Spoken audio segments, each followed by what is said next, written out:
It's a good night to shatter your spine. What's going on, guys? Welcome back. Feels good to be here for a Sunday watch-along because last week was Super Bowl. So we are here tonight to watch St. Valentine's Day Massacre in honor of Valentine's Day that was just a couple of days ago. I am pretty surprised that we haven't gotten to this one yet. That hellacious main event between Stone Cold and Vince McMahon, with Vince destroying himself on the table bump off the cage, is still wild to me to this day. I've watched that bump and I've watched the Big Show's debut in WWE several times, in the past. Rewatched it, I mean, but I don't think I've ever rewatched this pay-per-view. Don't even know what's on the card. When I decided to do it like a week or two ago, I think I did look it up on Wikipedia, but I've forgotten it all already. So I really don't know what to expect here. Didn't look it up ahead of time, and I think this will be fun. I did order the show on pay-per-view. I remember watching it. I remember having friends over, the whole deal. I remember shitting my pants watching Vince take that bump off the cage. So this should be fun. Feels good to be back with you guys. Kind of missed you being up here for a watch-along. We've had lots of reviews and podcasts lately, not many watch-alongs, which is kind of a change. So we're back at it here tonight. We will be here tomorrow night as well to watch Monday Night Raw. So just keep that in mind.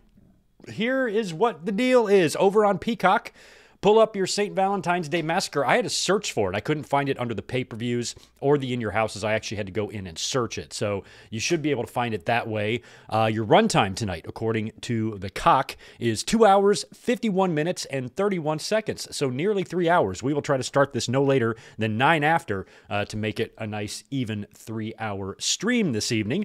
Let me say hi to everybody here in the chat, and let me make sure that I can be seen and heard. 51 minutes. There I am. My camera's a little high. Let's lower my dome here. There we go. A little better. All right, let's go over to the chat and say hi to all y'all. Good to see Jay Lambo, welcoming him back to the family. What's up, man? Good to see you. Glad you're here. Joe Brill, also good to see you. Tatanani, and Foxstar, who says he's got a milestone super chat to say for later. Right on. I'm interested to see what that milestone is.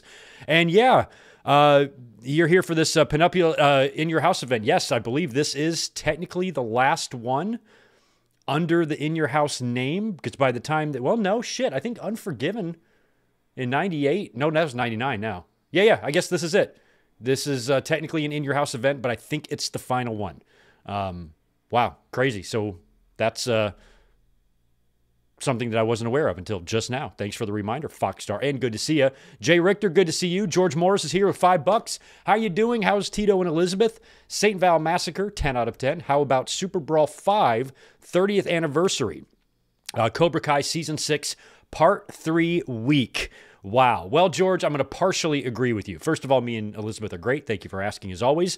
Super Brawl is definitely a possibility. If we're going to do any WCW pay-per-views at all, we need to do it now before WrestleMania season really kicks into gear. So that could be next week, and then we're going to do March and April totally dedicated to WrestleMania and WWE themed stuff. So that's a good suggestion. Maybe we'll check out the 1995 Super Brawl. I'll look at all the Super Brawls. We'll try to pick one to do next week. I think that could be top of the list. I'm going to partially disagree with you on Cobra Kai Season 6. I thought it finished strong, but the first 10 episodes I didn't love. I didn't love the beginning of it. Too many new characters, too much unfamiliar stuff was happening for me. With it being the last season, I'm like, we're introducing new people now, and there's only like 5 episodes left. And I was getting a little confused early on, especially the way they were changing up Mr. Miyagi's history. But then they paid it off in the end. You know, that whole story about him killing somebody and robbing him from jewels, those were jewels that belonged to his mother that was stolen, and he went and exacted his revenge and took them back, and they revealed that at the very end when Daniel's mom gave the pearls to Daniel's daughter and explained the whole story, and it's like, oh shit, light bulb, that's what all that was about. I like that they cleaned that up, and even though the ending was completely, utterly ridiculous, it ended the way it needed to end, with Johnny, being the champion in the end. In a full circle moment, for him carrying on the Cobra Kai name, Miguel, ending the series as the top champion, same with Tori. And, even Daniel at the end, donning the Cobra Kai gi at the end and, Just everything was so great when they did the wedding inside the hospital room. When Daniel said, "Hey man," to Bobby, it's like the little things. Bobby is the guy that tore his leg up in the first movie, who he fought with on the soccer field in the first movie, and they haven't seen each other in 40 years. And the fact that you get that little "hey man" between them was so great. I loved the way it finished. But the first 10 episodes of season 6, I didn't love, but I loved the last 5. And I was happy with it. One of my favorite shows of all time. But this is a wrestling stream, not a Cobra Kai stream. George, always happy to see you. Domo1997 is here as well and joining the family. Thanks for that. Zane G, what's up? Brandon McNeil, David Brown, Michael Kumo. We are pro wrestling. The final In Your House. Yeah, there you go. Backlash was announced as In Your House before In Your House was dropped before the show. Interesting. Okay, cool. Garrett Osborne, what's up, dude? The Juliet is here. Who's making you feel old? Oh, Domo was barely 1 year old when the show aired, and now 26 years later, looking forward to watch it in all its glory. Yeah, 1 year old. Juliet says that you're making her feel old. You're making me feel old too, because I was 22 when this show aired. So yeah. Must be nice to be 28 years old right now, Domo. I'm jealous. Max Pokebra is also here. Good to see Ryan Adams as well. We've got Brandon McNeil chiming in with a tenner. Thanks for that drop, my friend. Happy Sunday all. Pretty sure this is my first time seeing this pay-per-view. I was a freshman in college at the time, and we were too broke to buy them back then. It's awesome to be watching it with y'all. You know, back in these days, I was slightly broke as well, but I always was able to buy the pay-per-views. No matter how broke I was, I would make sure that I bought the pay-per-views, and I was not good with money when I was in my early 20s, that's for sure. Fox Star, I think I got you.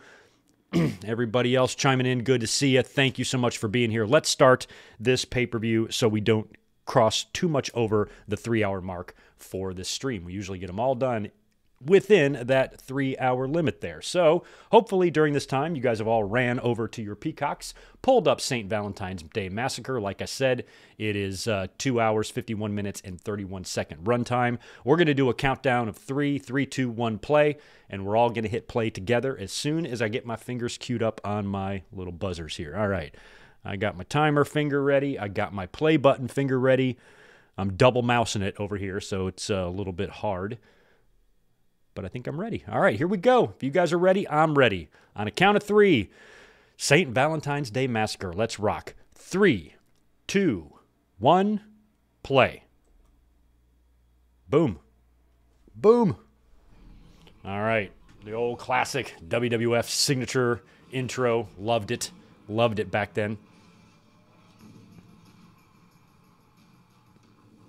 I don't even know what the first match is. You know what? I might remember one match. Is there like a... What's the match with Al Snow? Is it Al Snow and Road Dogg or Al Snow and Bob Holly or something? They wind up in the river. Is that this show? I kind of remember that. Check out this video package here.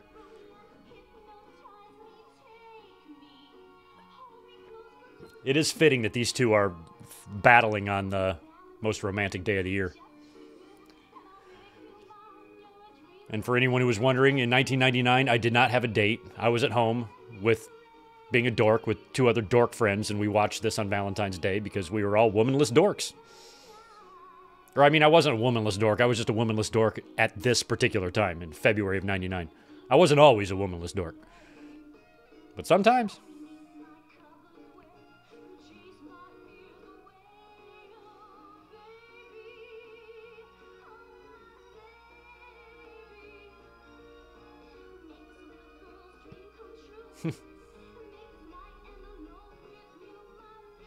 This is funny. I'm loving this video package.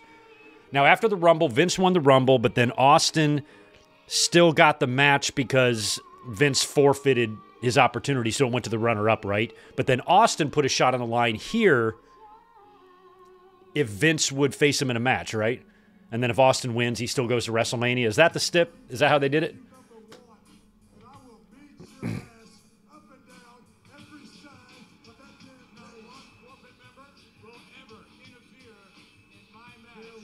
I believe this is technically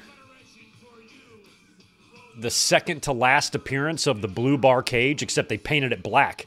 It would be blue again for Kennel from Hell. But the blue bar by itself around the ring, I think that was already done.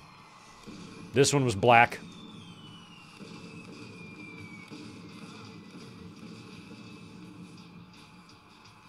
It's interesting music. I think this is the music that Big Show initially used when he first got there, I think.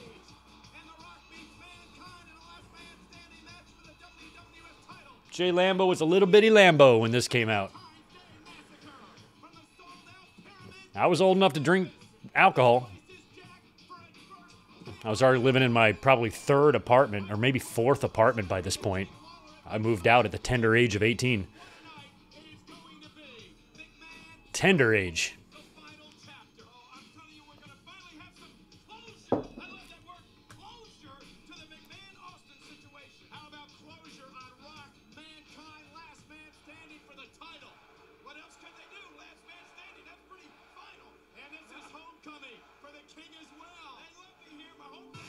Oh, yeah, that's right. I forgot. Is this the same? No, this isn't the same building.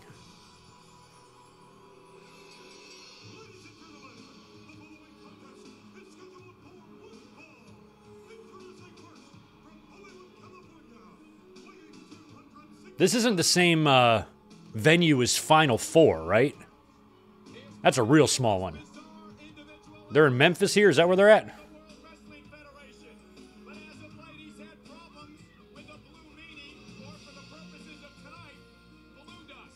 Oh, Blue Dust, I forgot. Yeah, they're in the Memphis Pyramid.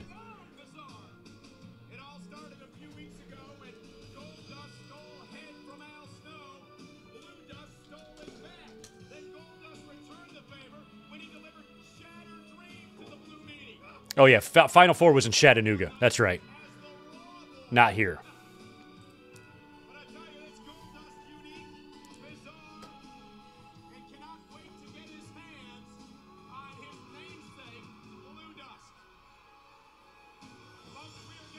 I would be at the pay-per-view after this. WrestleMania 15, Philadelphia.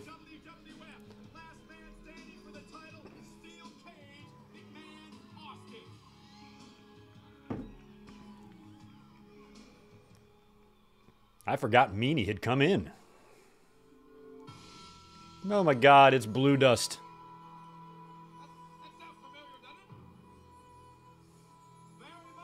And Gold Dust. He was about to leave, right? When was 7? That was later on in the year, right? So Gold Dust is on his way out. He's in WCW in 99. I know that. I mean, Owen is still with us. Russo and Ferrara are still in the company. This is wacky.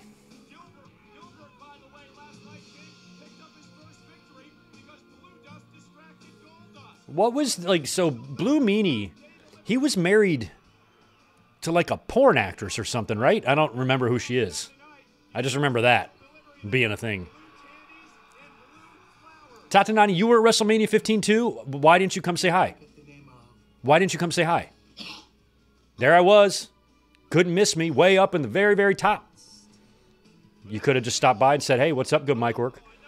But you didn't.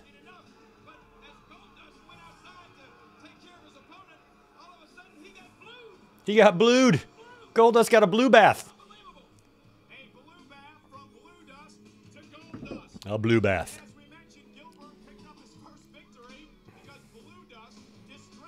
Jasmine St. Clair. Okay, let me look her up. Let's look her up, see if I recognize her.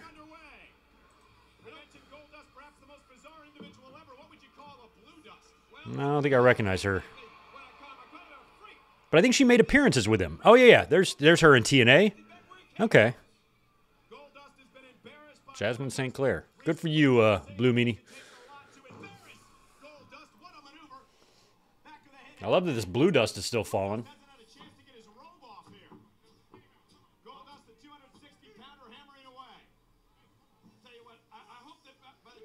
Did Blue Meanie come in with, well, no, because Al Snow's been there since last year. I can't remember why Blue Meanie came in at this time. He was in WWE 3 different times, I think. He came in at the Raw Invasion, right? The Manhattan Center ECW Invasion. Then he was here for this. And then he would come back for the JBL stuff during the White Night Stand.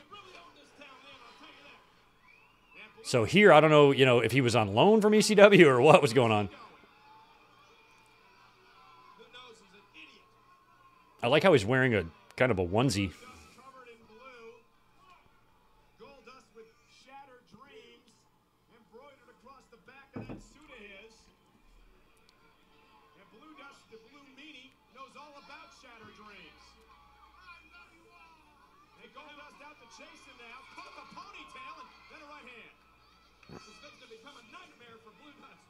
It's crazy that I don't have I have a little bit of memory of this, but not a ton of recollection of Blue Dust. Look at Meanie. Like, Meanie must be packing a hammer down there if he's landing porn stars and shit.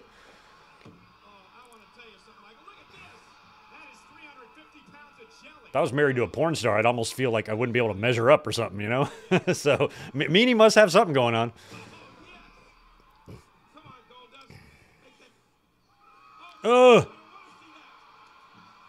Oh dear. No. No, you can stop that. Chelsea Green is trying to ban all wedgies, and I'm kind of on board with that.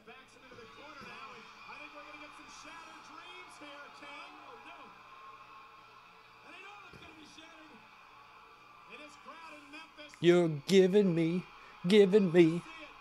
nothing but shattered dreams. Yeah, you could see Blue Meanie was unsecuring himself from the rope seconds before.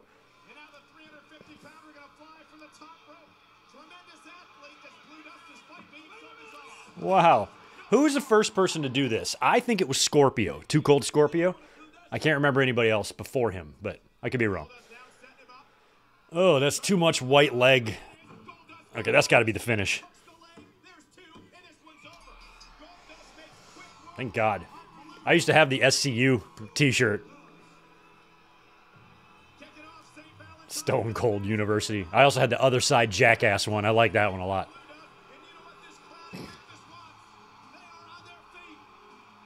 Why are we...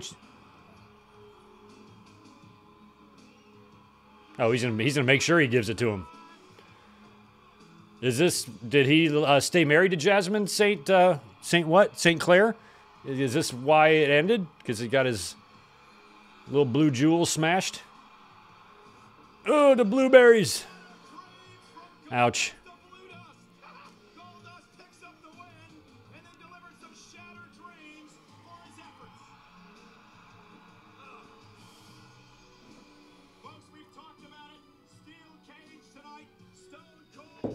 Oh, that's right. Job Squad. I forgot about that. Job Squad with like Gilbert and Al Snow and stuff, right?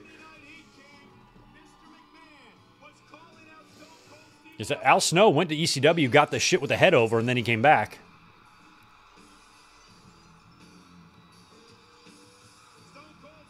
There's Sean's Commissioner Sean.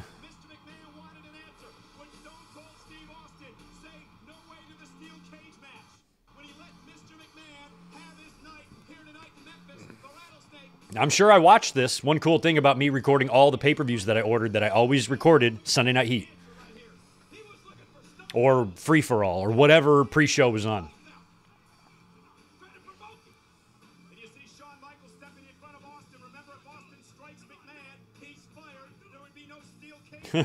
Austin, you can wait. They were really teasing this like Austin's going to strike McMahon. He's got him in a... Oh.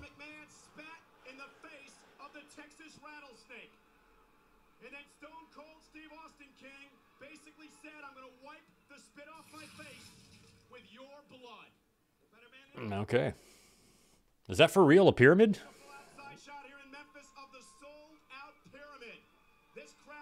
Did aliens build it? Probably.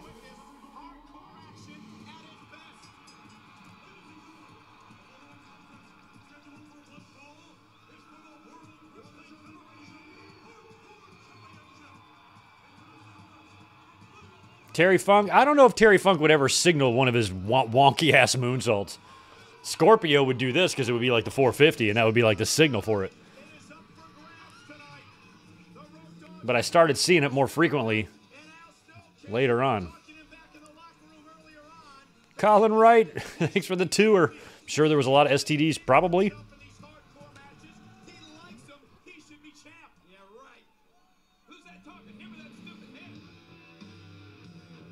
Who is this? Who the hell is this? Oh, it is Bob Holly. He doesn't have his music yet. He's not a super heavyweight yet.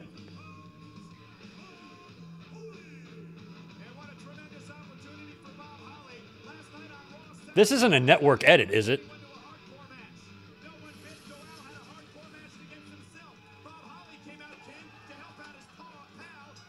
Is this the one where they end up in the river? This might be the one. What's up, Ian Dunn? Hi, good Mike. Are you okay? Yeah, I appear to be. No injuries or nothing.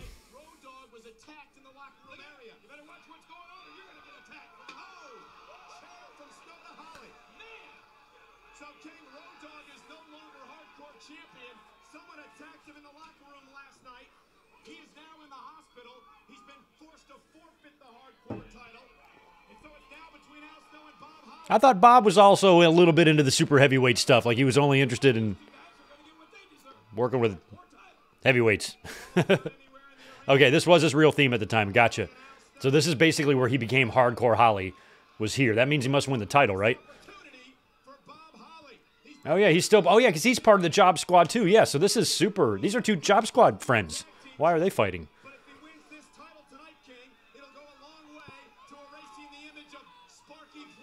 Sparky Plug.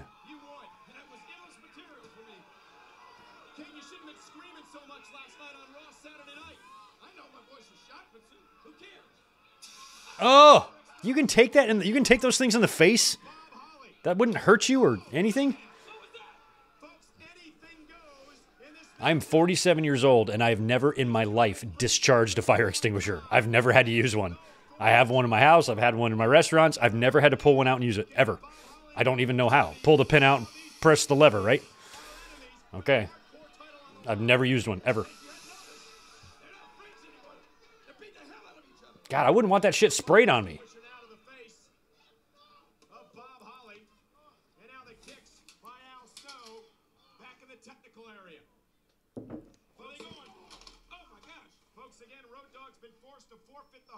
Championship. Look at this. Because of the injuries sustained in the attack last night on Raw Saturday night. I'm going to tell you, this thing could end up down on Beale Street. Or maybe out of Graceland. Beale Street in Graceland. You recall the classic hardcore battle last month between Al Snow and the Road Dogg King when it was snowing outside and Road Dogg got the pin. One of my favorite songs, like of all time, is Walking in Memphis. Walking with my feet 10 feet off a Beale. Walking in Memphis. Oh, Jim Dotson sighting. Look out. Tell me, are you a Christian child? I said, ma'am, I am tonight. Walking in Memphis. That concludes the singing portion of the stream tonight. Oh! What are those things? Tiles? Floor tiles? That's gnarly. Oh, no. Oh, no. Bud, this bud's for you, Al.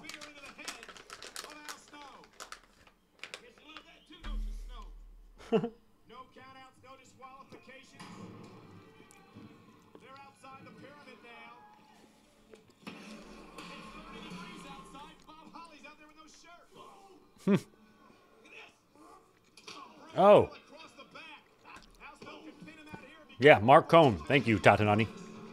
No holds barred. Al Snow's mopping the floor up with it. We talked about what a tremendous opportunity it is for Bob Holly. Here's the cover now. First one of the matchup. Zane G. I know. You're telling me Big Show hit under the ring from the beginning of the main event? I'm assuming there's at some point the lights go down or something and they get him in there. But he's huge. He's going to be hard to not see. That would be whack if he was been under there for 3 hours. Has he ever done a podcast or interview where he's talked about this? I'm curious. Undertaker is not injured, right? Does he appear? Do they do some ministry bullshit tonight? Like if they do some sort of ministry thing and they turn down the lights, maybe they can shuffle him down there. Or when they're wheeling the bullshit out for the cage to put the cage together, because they're not, well, they might be lowering it. Usually with the blue bar cage, it's not lowered, it's constructed. So maybe they bring something out that can hide him and then he slides under the ring. Has anybody ever asked him that? Chris Van Vliet's never had Big Show on his show and be like, bro, your debut. How did you do that?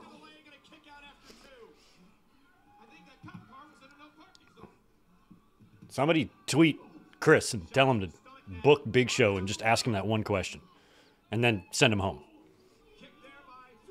Just 5-minute interview. That's all we need. All right. I knew this was the one. They're outside. They're far. They're going up a hill. I swear there's a river somewhere. That looks like a prison wall.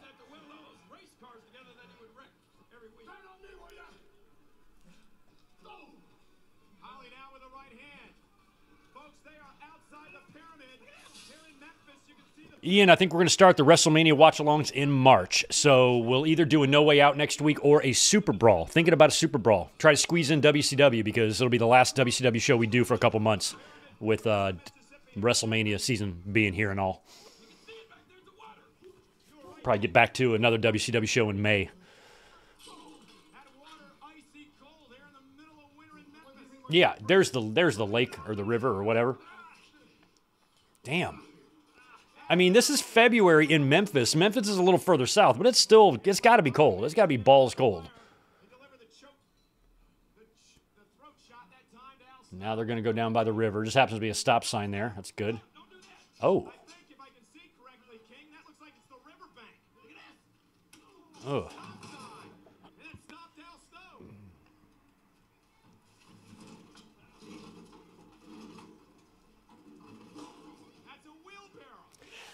Ugh.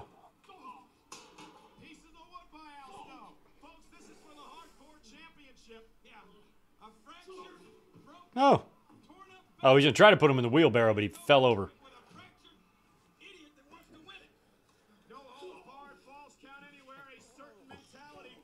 Can you pin him in the river?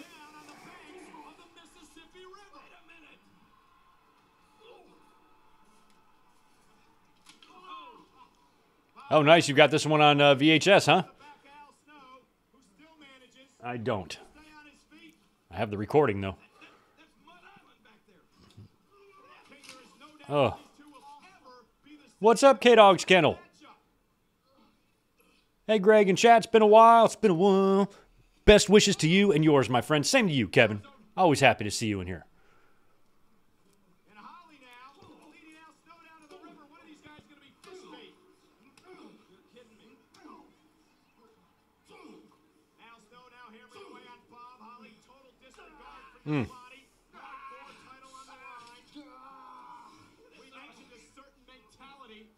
That's ballsy laying in that dirt like that. There could be so much broken glass and bullshit and nails.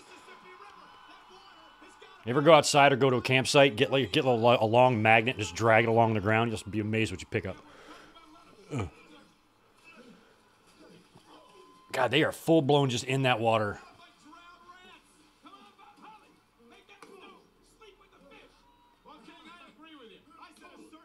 I love that they're like, let's just get in the river a little bit.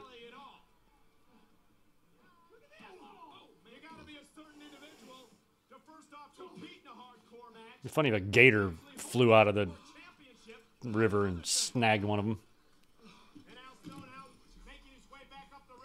Welcome, WWF fan 22, to the family.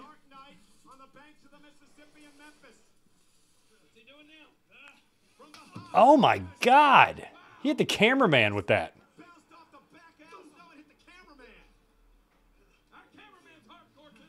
Tim White, they got Tim White on this duty?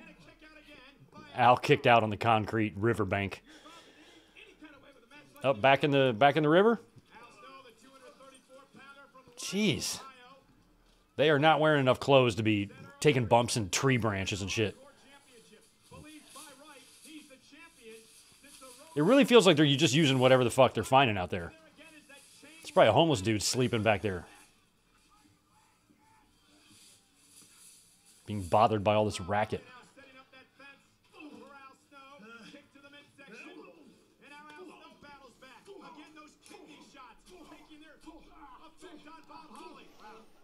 Hey, that's a good option there. Super Brawl 6.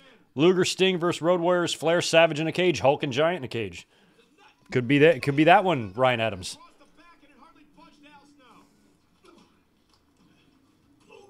When is this finish? Legendary battles in the Far East. Is there a shoe on the ground? Oh. There you go. And he pins him in the fence. And Holly wins. Bro, go take a shower, man. It's one way to do it. Wrap him up in a chain link fence. Bob Holly into the Mississippi. One issue we might have with next week's watch along is next Sunday, I actually have my bone marrow biopsy. And I know that's going to hurt and it's going to suck. I don't anticipate it affecting the watch along. But there's a chance it will. I think I'll still post the link and plan on it. And then if anything crazy happens, we'll abort. But I think we'll be here next week either way. I might not feel great, but we'll be here. I don't even remember what time it is.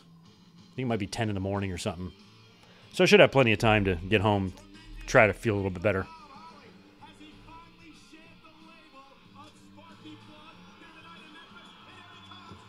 I didn't realize that this was the match that kind of shed the Sparky plug and, moved him into the Hardcore Holly gimmick. I thought it kind of just naturally happened for the Hardcore title, but this was kind of it. He's going all the way back to the ring now to celebrate?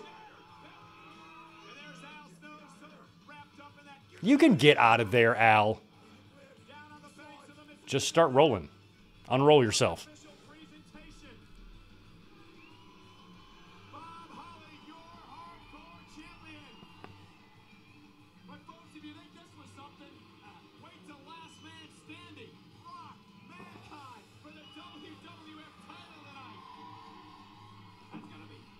Thanks, Zane. Appreciate that. I'm not looking forward to it, but it's got to be done.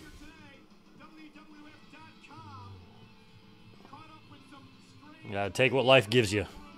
And my life needs to stick a needle in my bones. So whatever. We'll do it.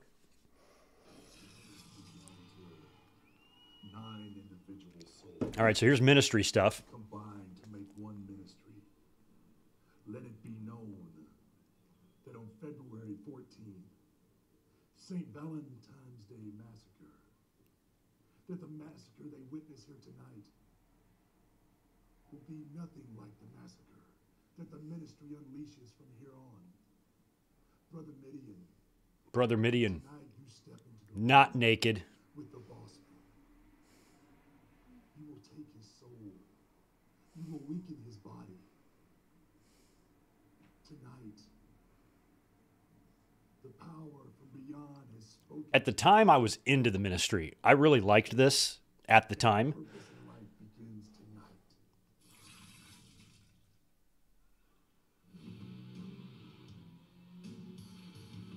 So this is Midian versus Boss Man. This made the pay-per-view? Okay.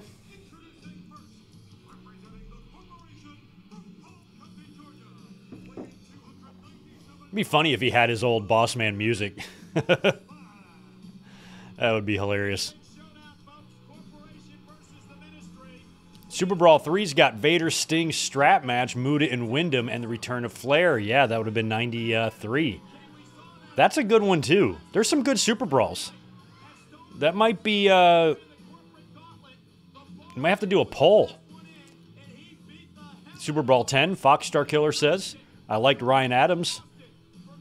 And then George had the Super Brawl 5, I think, suggestion. So I'll look at them all. All right, let's see what happens here with Boss Man and Midian. This, I guess, is what would set up the Boss Man and Taker Hell in the Cell match at WrestleMania.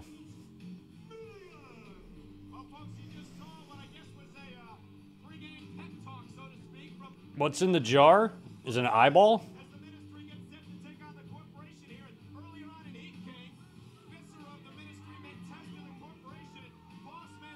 Ew.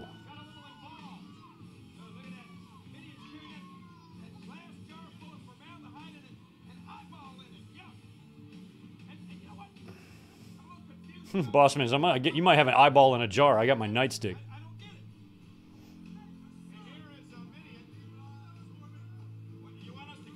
Keep an eye on my eye. Ew. I mean, that's not bad, like, effects. I mean, if you were going to snatch an eyeball out of an animal or a person and throw it in a jar of formaldehyde, that's kind of what it would look like. Although it also kind of looks like a dumb sucker.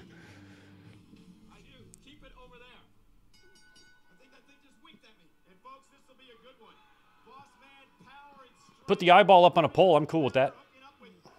Eyeball on a pole match. Whoever gets the eyeball first can eat it.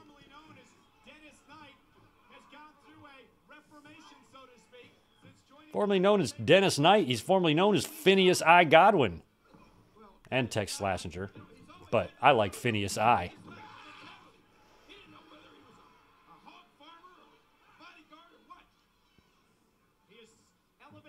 It's like my name was Phineas and then I changed it to Midian.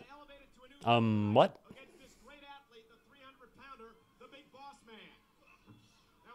Thumb to the eye.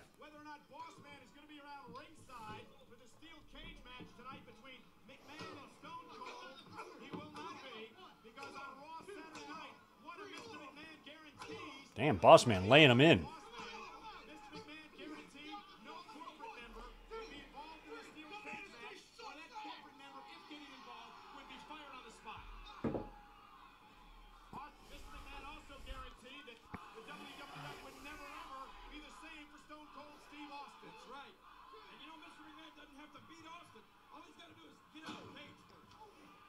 Or a blow pop.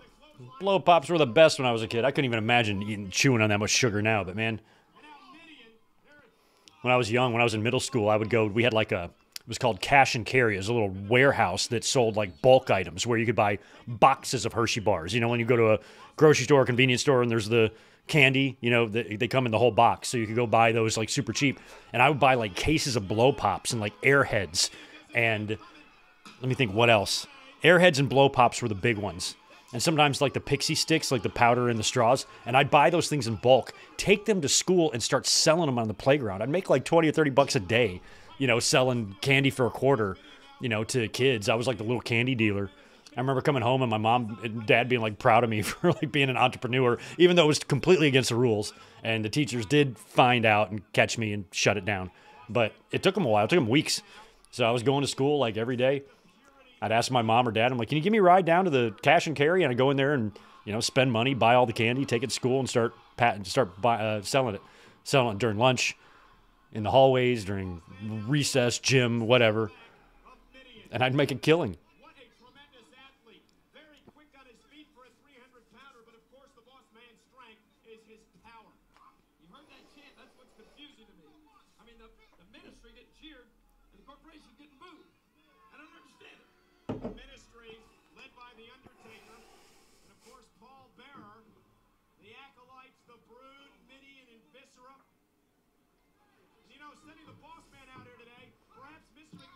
You know, as much as I was into, you know, the product in WWE at this time, it would be such a drastic change 1 year from now because pay-per-view matches like Midian versus the Big Boss Man weren't going to be happening when Jericho, Benoit, Eddie, all those guys started coming in, and all of a sudden you've got some quality talent there. And Jericho and the Radicals really changed things. Like them coming in kind of put an end to these type of pay-per-view matches where you'd have just a Boss Man or a Midian. You know, a year from now, it would be a Jericho and an Angle or something. So it got so much better. I made a similar point like that today on Twitter. You know, when you saw the image of Stephanie Vaquer and Julia, you know, kind of holding their titles in the ring on NXT. last night. I'm like, it kind of is like the same thing. It's like WWE when in 2000 when the Jerichos and the Benoits started winning singles championships instead of the Godfather and fucking Albert and everybody in the one Billy Gunn and all these other people that were like winning singles titles. And it feels like the same thing here with a match like this. This is just not a match you would see a year from now. Listen, hear it? Boring. Boring chance. Fans ain't wrong. Putting Boss Man and Midian on a fucking pay-per-view is wild. Even in 99.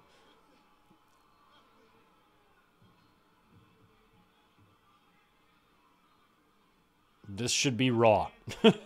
This should have been Sunday Night Heat. That was kind of a German. Looked like shit.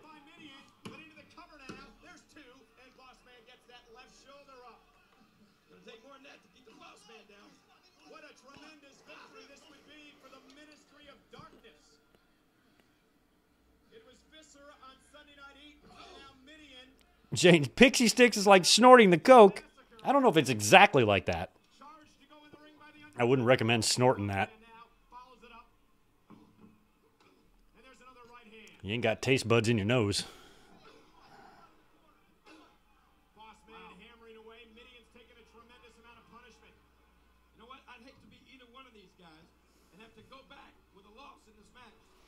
Boxstar, another true fact, I wrote a WWE fan fiction of the Friends episode, the one with 2 parts, and I actually used Naked Midian in the role of Naked Ugly Guy. That's a sentence that I don't think anybody who's ever put those words together in that order, you're the first person in the history of the universe to do that. That's really, really interesting.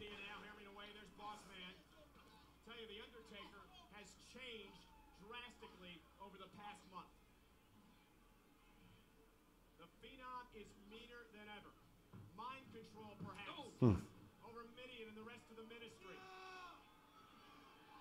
And you know, if you ever get the opportunity to talk to Midian, last night on Raw Saturday night, he sat down for a little bit of commentary, King. Midian really believes. What a maneuver by Boss Man. Finally, sidewalk slam for the win. Good job, Boss Man. Thanks for putting that on pay-per-view, WWE. That was totally worth my, at the time, I guess pay-per-views back then would have been 39. I think they were 40 back then. Ministry is here. I forgot that Farouk and Bradshaw are technically in the ministry too. Okay. Maybe this is where they're getting Big Show under the ring. It's still a long time to wait.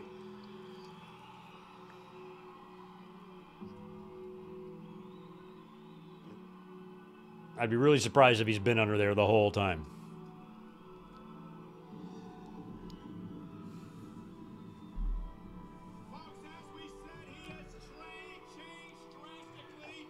Population too many? I believe I am. Haven't gotten tickets yet, but I think I'm going to go.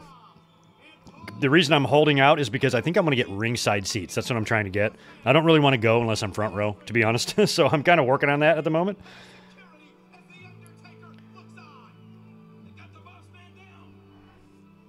But that is the plan, population.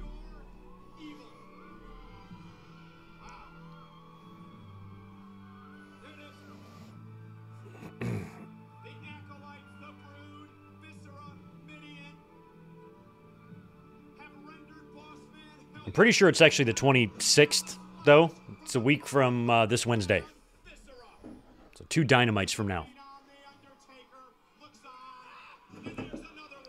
And so poor Boss Man's just getting destroyed here. But does anybody care? I mean, this is a heel getting beat up by a bunch of heels. Fucking Mabel. Not even Boss Man can handle this. Boss Man.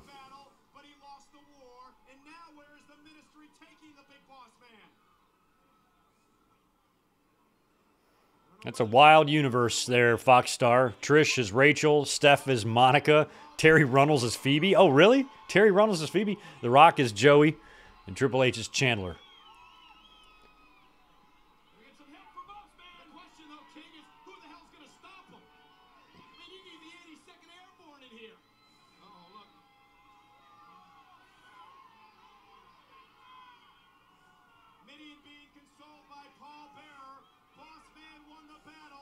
he may have lost the war to the ministry.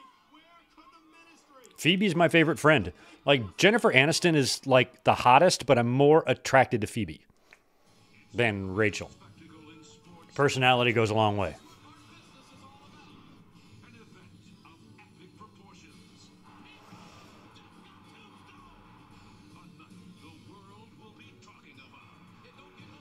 WrestleMania 15. Not a great WrestleMania.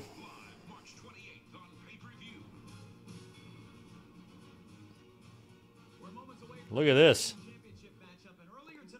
Ivory. Look at Mark caressing Ivory. As we take a look at some action from earlier on, it was apparent very quickly, D'Lo, that Deborah wanted to change the equation, making it a six-man instead of a regular tag team matchup. But I've got to ask you, is Ivory Deborah and Ivory going out of here. to Deborah, and is she the answer to the tag team championship equation? See, plain and simply, what we've done right here is we've gone out and we found something to counteract your so-called secret weapon, and it's right here with the lovely Ivory.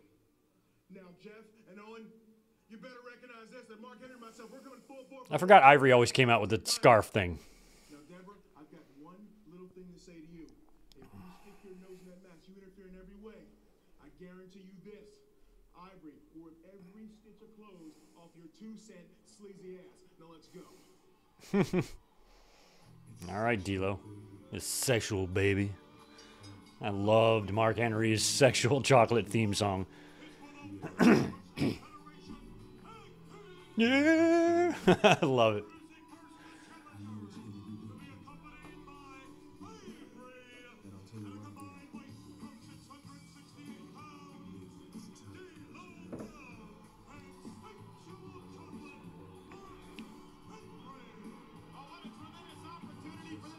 D'Lo. I always liked D'Lo. D'Lo's pretty bulked up here. He's looking good.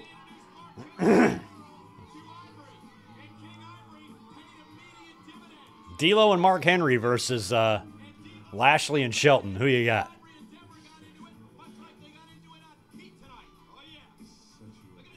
The sexual baby.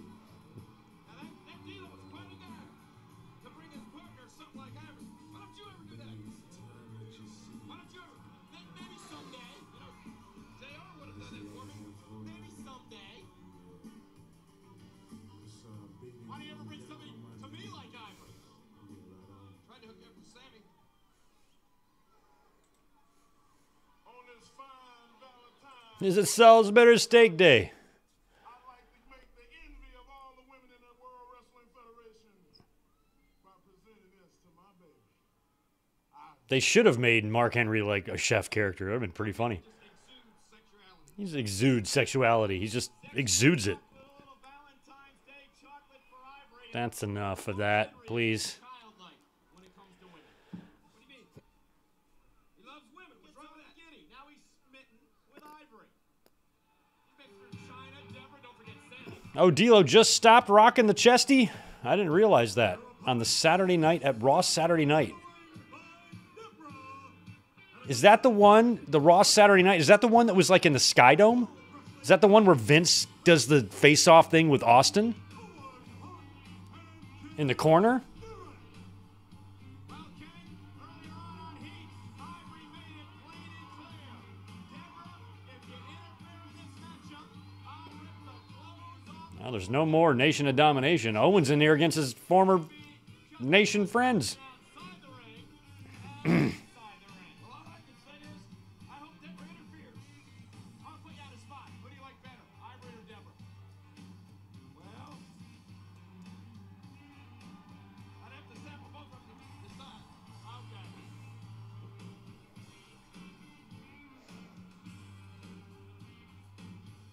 So the tag team champions of the world. So much craziness. This year, Owen would pass away. D'Lo would injure Draws. Jeff Jarrett would leave for WCW. Brown, former European champ, Jeff Jarrett, former Intercontinental Champion, and Owen Hart, of course, has held just about every title here in the WWF.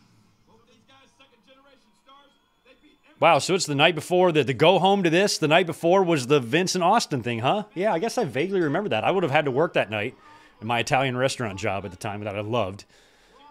I probably worked and taped Raw, I assume, is what I did. I don't think I would have taken off work for that. Not for Raw. Not for a Saturday Raw. Last night, Ivory, as we mentioned, paying immediate dividends. Helped D'Lo Brown defeat Jeff Jarrett. Ivory might be a little nutty. And you know, Deborah has paid immediate dividends as well. But Jeff Jarrett and Owen Hart. Nutty but tasty. And Owen Hart just slapped the big man, and I don't think that was a smart move. And now Mark Henry quickly slamming Owen Hart. Oof. We're underway. Mark Henry. That's a smart move by Owen Hart. Trying to get Mark Henry to look, punch himself out. Remember rope-a-dope.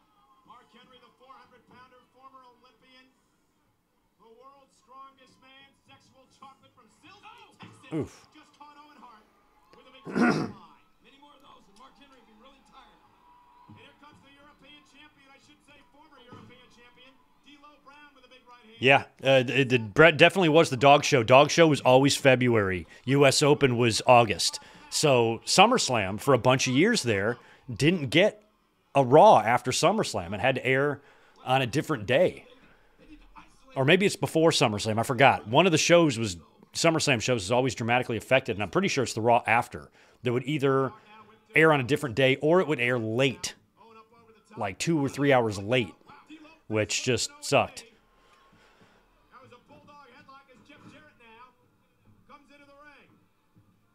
Jarrett, former Intercontinental Champion, delivers the drop kick up underneath the chin of D'Lo Brown. And now I'm pretty sure Highway to Hell was like that. reversal now by D'Lo. And Probably the Heart and Soul SummerSlam was like that too. Possibly. Although that was early August, so maybe not 97, but D'Lo Brown, Mark Henry, big size. definitely 99, I think. And there it is with a double clothesline on Owen Hart and Jeff Jarrett. Now would be a good time for Deborah to interfere. Here she goes. And Deborah quickly up on the apron. We may see something here. Deborah blowing kisses to Mark Henry. It was just a week ago that Mark Henry was smitten with Deborah. But now D'Lo Mark Henry, he's smitten with everybody. sends Mark Henry back over to his new girlfriend, Ivory. I think D'Lo gave Mark I mean, Mark's got the shoot at anything it moves, you'll hit something mentality. Peter worked for Shamrock and Boss Man, and look at that! D'Lo just tossed Owen Hart into the barricade, but Jeff Jarrett takes advantage. Here we go. Wow, face first. An armbar takedown by Jeff Jarrett. And Jarrett now goes to work on that shoulder of D'Lo Brown.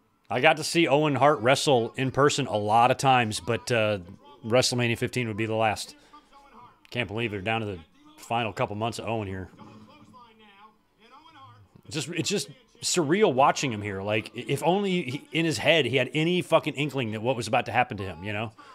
WWF Tag Team. Like, here it is, February, you know, and if you were to tell him, you know, before this match, hey, in 3 months you're going to be dead.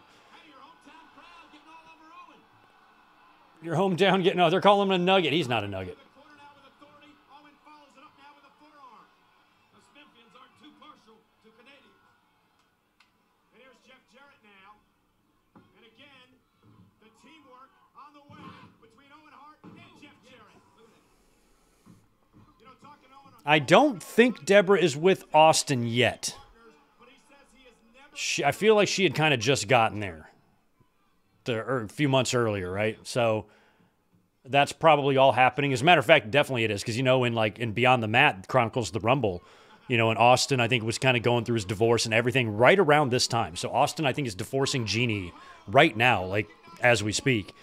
And he'll probably get with Deborah like Keone never saw it. either later on in the year, or then he gets hurt and then he's gone for a year. So it might not be until he comes back with his fixed neck. Owen Hart with a headbutt now to D'Lo Brown. Where do you think Ivory? Otherwise, they're going to have to get together sometime between now and Survivor Series, because then Austin's gone. D'Lo now. Nice suplex on Owen Hart. So that might be what happens. They might get together here later in the year, and then they get closer while he's in recovery. I don't remember if he was with her when he was in recovery or not. So, not sure. Here, man, this one's over. Here's the cover, and somehow D'Lo got the shoulder up. And it's a Well, Owen's got a sweet enziguri, but everybody kicks out of it. So don't freak out, Michael Cole. Hey, Mark Henry sees this slipping away. Like I said, they got D'Lo isolated. And what? I was gonna say, just I would have liked Jarrett and Owen a little bit more of a team, if they maybe streamlined their gear, actually became a team. I felt like they were just two put together stars. The tag division was non-existent at this point. there weren't any tag teams really. So We won't need any outside interference from Deborah. I want to see some the division was just a mess. teamwork by Jarrett, Noah, and Hart. See, these guys are team. I guess they would. No I in team. I guess Owen would drop. He would. I guess that's wrong. Owen would drop the yellow danger shit and kind of tailor his gear. He would still wear the singlet, but it would kind of be in the style of Jarrett. So that's wrong. He actually did. I know it. They defeated the New Age Outlaws. They did become a little bit more coordinated in that regard. Man and Shamrock once for the tag team championship, and that's because Owen's not wrestling with Shadows. He's got a great tag team partner. Lawler said Owen's not wrestling with shadows. Lawler, fuck off. D'Lo's arm goes down, folks. This one's over, but D'Lo keeps it up. Wrestling at Shadows with Shadows had just come out about 2 months earlier. Big man in the corner and make a tag here. Look at Ivory. I think Ivory wants to rip some clothes off. Ivory said if Deborah sticks her nose in the business, the clothes are coming off, folks. Tag was made. Spinning heel kick. Flying tag. D'Lo never saw it. Owen capitalized. Okay, Julia, so they got married while Austin was out with his injury. That means they did get together here in '99 at some point. Owen Hart, the five-time tag team champion. And since Austin literally just divorced his wife here just months earlier, that is what you call a rebound, which is why it didn't work. Why don't you just tell it like it Always look out for the rebound. They're dangerous. You know, I see Ivory floating around outside the ring. I just can't help but think about all the problems that D'Lo and Mark Henry have had with women in recent weeks. Oh, what a lateral press. Here's the cover and a kick out by Owen Hart. You know, first it was PMS. Yeah, a couple Shia, Vane, duplicitous, power-hungry she-devil. Oh, he's talking about the fact Cole just blurts out PMS, and I'm like, what are you talking about? Oh, yeah, pretty mean sisters.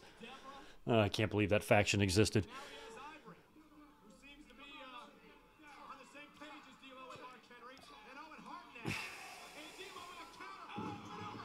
Sky high. I need another cold one. Will one of y'all mind getting it for me? I don't feel like getting up. Thanks. Owen is out. Could be a momentum switcher right there, King. Owen Hart feeling the effects Give it. of D'Lo's counter. Fine, I'll get it myself. You guys are useless. Outside the ring, and Deborah as well. Try to cheer on their respective partners.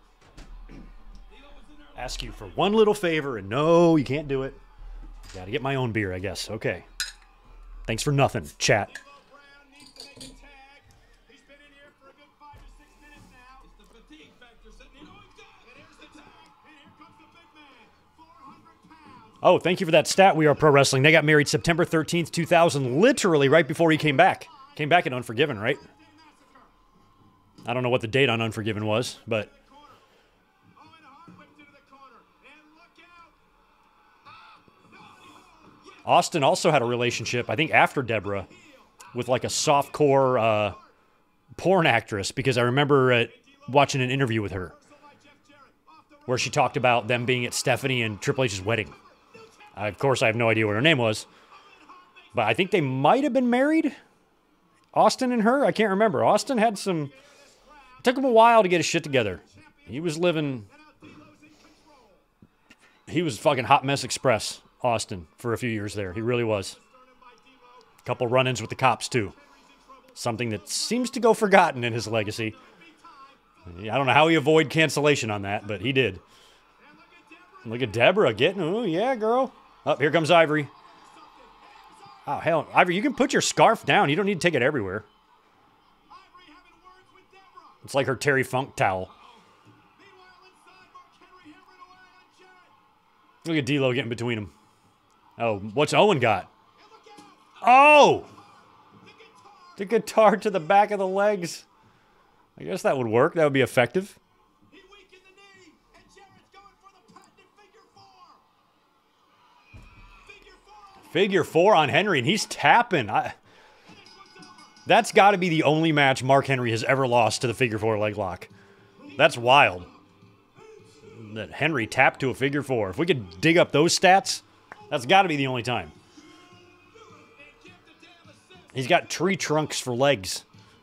I mean, unless you weaken them with a guitar or a chair or a shotgun, I don't know how you could possibly make Mark tap out. Before he was distracted, Owen Hart used the guitar on the back of that leg into the knee of Mark Henry and the figure four. Put the icing on the cake. Ivory's still going after Deborah. Oh, she's going to try to tear her. Oh, yeah, let's get... Well, we can't... We have to have somebody with their titties out. It is WWE 1999. If I was going to go through this whole show with no titties, that would be a disappointment. I mean, titties are just as important as Hogan must pose. An absolute necessity for this time.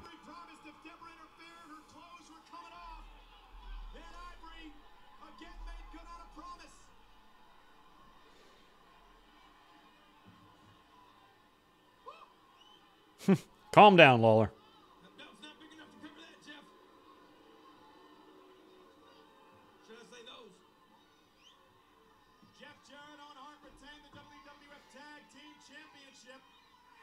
Thanks to a combination of Deborah, the guitar, and the figure four.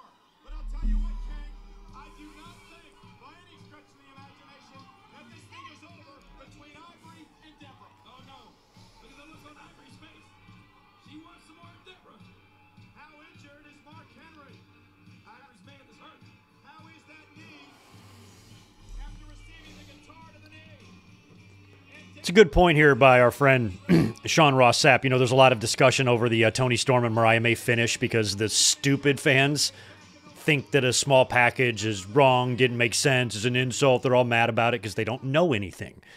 And he brought up a good point about Bret Hart versus Diesel at Survivor Series 1995. That's a really good example of something like that, to where, you know, fans just creating things to be mad about. And it's always like young, know-it-all little pieces of shit. And I'm like, what are we doing? I saw so many complaints about that. What, a small package for real? I'm like, what is wrong with people? Like, what part of the brain fell out? Like, did your mom literally throw you down an escalator when you were a kid? Like, I don't understand, like, how stupidity can be that deliberately aggressive. And the size of the ring, of course, is a big problem today, too.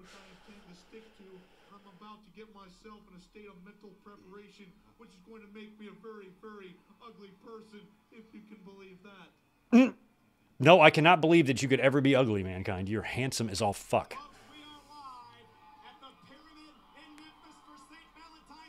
No, wait a minute. Mankind is champ or he's not? Wait, don't tell me.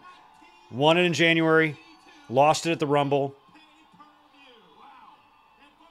Won it on halftime heat. So he's champ. I think. I don't know.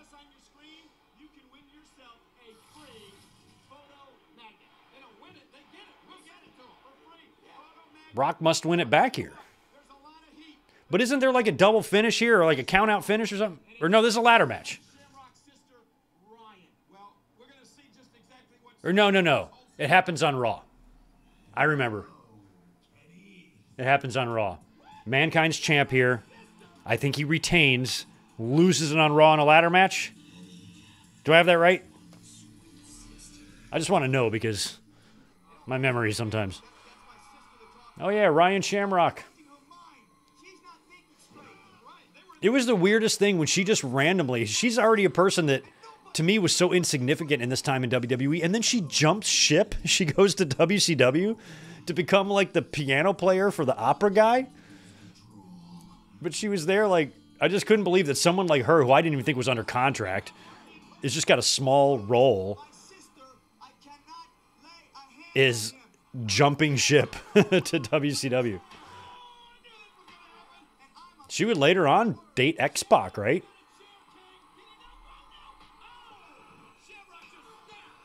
So she's supposed to be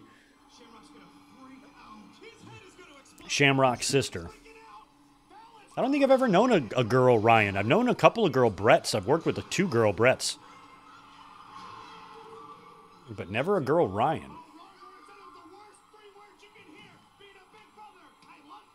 I've known a couple of Charlies, girls, but not Ryan.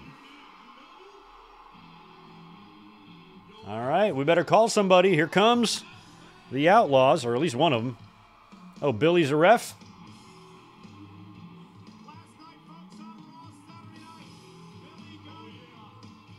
Oh, he's by himself. That's right. The Outlaws aren't really together right now, are they?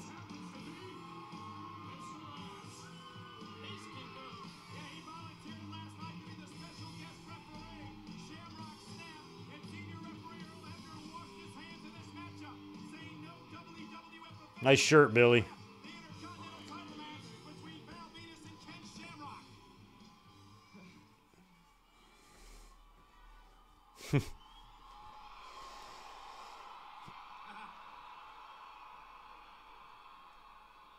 Now, Kenny, Val, if you're not down with this ref, I got 2 words for you. Well, they're down with the ref. I don't remember that. Was she really Kenny's girlfriend at the time? I didn't think she was. But I could be wrong. That could be totally accurate. So maybe when Kenny left, she went to WCW? She looks good in white. I'll give her that. Ryan Shamrock.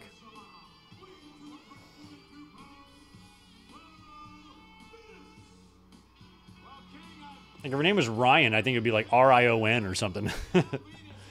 R-I-O-N-N-E. Ryan. Ryan Shamrock.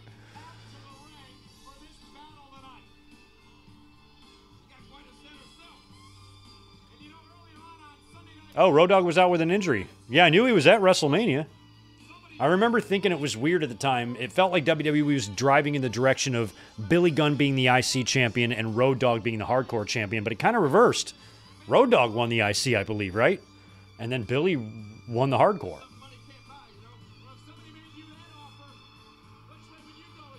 Because I feel like they had a couple of multi-person matches or something at WrestleMania for those 2 titles, and I felt like Road Dogg and Billy were in switched positions. I think Road Dogg's match was like a multi-dude deal for the IC, right? Or something. And then Billy was in the hardcore match, and I thought it should have been reversed.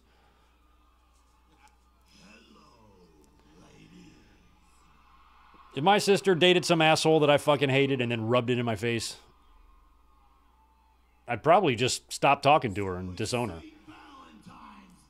I wouldn't try to fight the asshole. I'm like, fine, fuck off, both of you. Well, let me make one thing very clear right here, right now, ladies.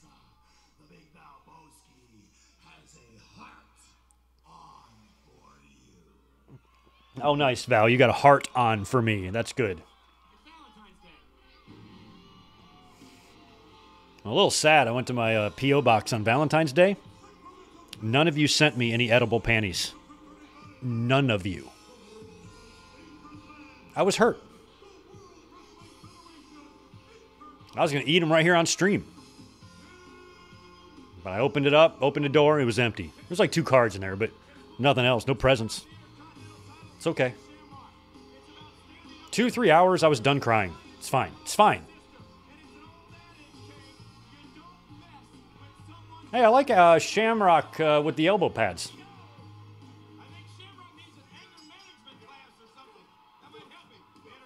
We're down to our final few months of Kenny. Sad.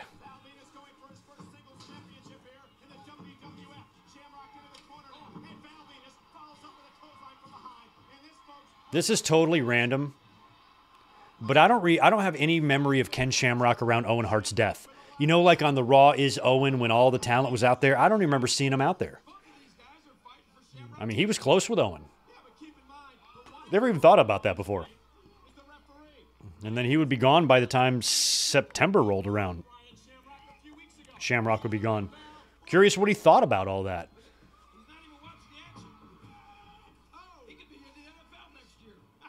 If Owen would have not died, if that wouldn't have happened, that wouldn't have been such an ugly thing to happen. Do you think maybe it would have stuck around? I don't know. No idea.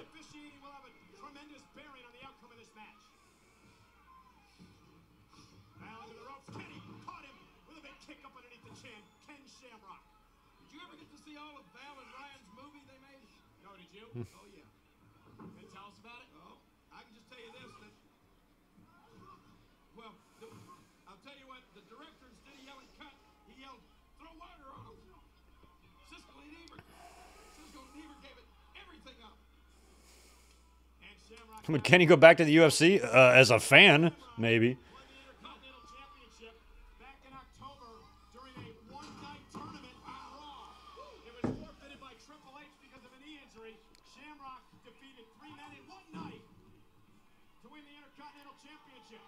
He also won the King of the Ring last year. He's a former WWF Tag Team Champion.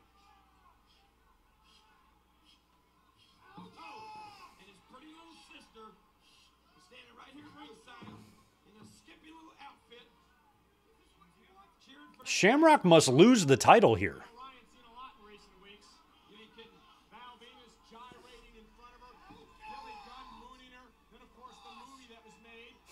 Billy Gunn mooning her. Shamrock saying she loves Val Venus. And last night on Raw Saturday night, we were hoping to hear from Ryan about their relationship when Ken Shamrock spoiled that party. Yeah, Shamrock must lose the title here because he's not champion at Wrestle. What does he do at WrestleMania? What the hell does Ken Shamrock do at WrestleMania?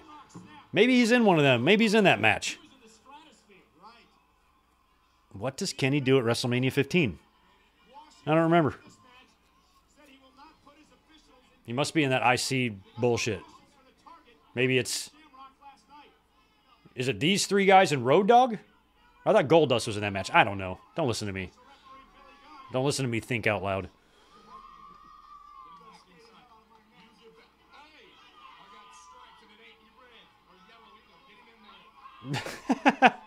Billy goes, I got stripes and they ain't red. And they ain't yellow either.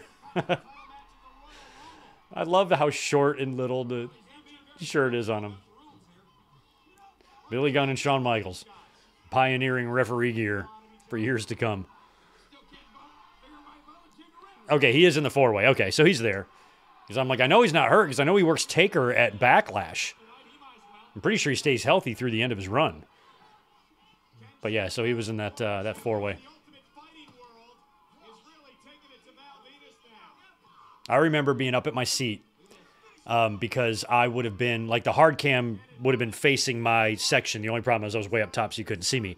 So where I was seated, I could see all the way up at the top. I could see down there with my own eyes Arnold Skollin's wife, who they usually, you know, the wrestler's family and those people kind of sit on the hard cam side. So you kind of see the backs of their head. So I could see their faces. And I remember seeing Skollin's wife from up there and be like, I see Arnold Skollin's wife with my bare eyes. I had binoculars, didn't even need them. I could see her from where I was. I remember being proud of myself, being able to spot that from 100 yards away. With a knee to the throat. Ken Shamrock, superior athlete, tremendous conditioning, ultimate fighting skills, really caught on here in the catch-as-catch-can style of the WWF. That's it. Shamrock, Goldust, Val, Road Dogg. That's right. And then Billy is in the hardcore. So see what I mean? It feels like, since Billy is the ref here, and he's involved still in this IC stuff, it felt like it should be Goldust and these three guys, and then Road Dogg should be in the hardcore, right? I remember thinking at the time that was weird. It felt like Billy was more in the IC title scene, and Road Dogg was more in the hardcore scene, and somehow they flopped. Billy Gunn, the special guest referee, looks on as he asks Shamrock if he's okay. Sort of sarcastically, if I may say. Yeah. Well, if Shamrock could ever do that move to Val, this match would be over. And Val Venus now. As Ryan looks on. Yeah, so if Road Dogg is champ going into that, that means they hot tater the dog shit out of that thing.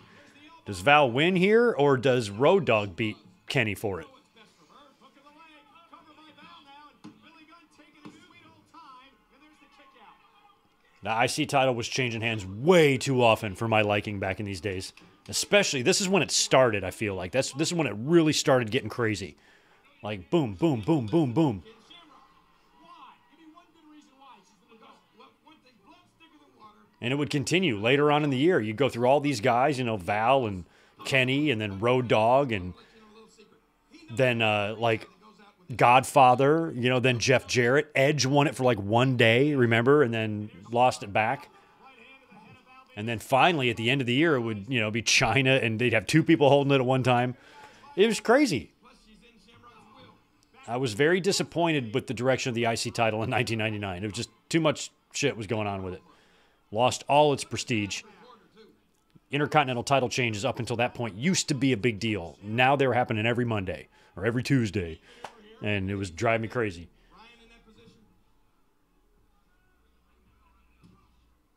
I'm like, this belt used to mean something. It's trash now. It took them a long time to recover from that. I mean, they even ended the IC title for a year or so there.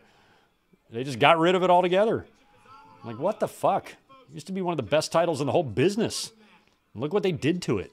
And a lot of it happened right here in 1999. The damage was being done right now.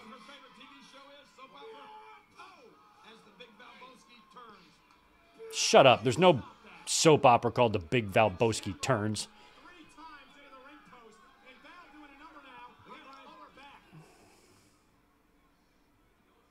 What does turn anyway? The world, as the world turns. Does the world still turning? Does that still air? Or does it stop turning? The Big Valboski Turns. Shut up, Lawler.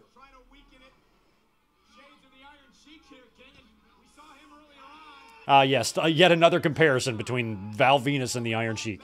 Thank you, Michael Cole.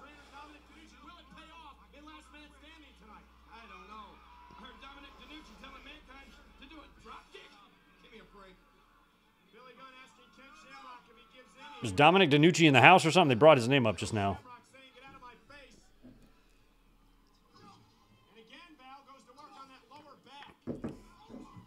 Vince loved Dominic DeNucci and Antonino Rocca.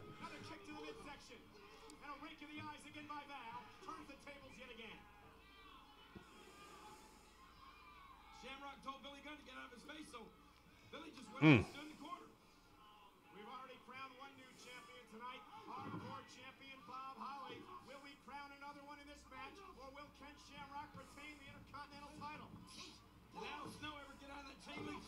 Damn. Yeah, I think Al Snow's probably out of the chain link fence by now. If he's still in there, hypothermia is setting in.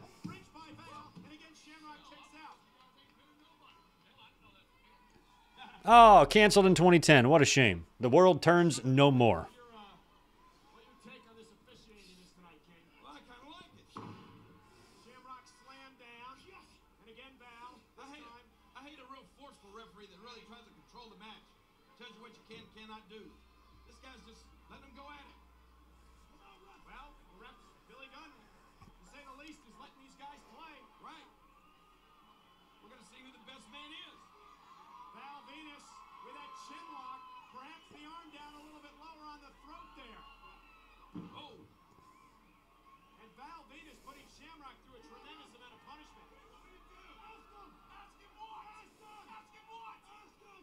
Ask him what? Ask him. Ask him what? Ask him what?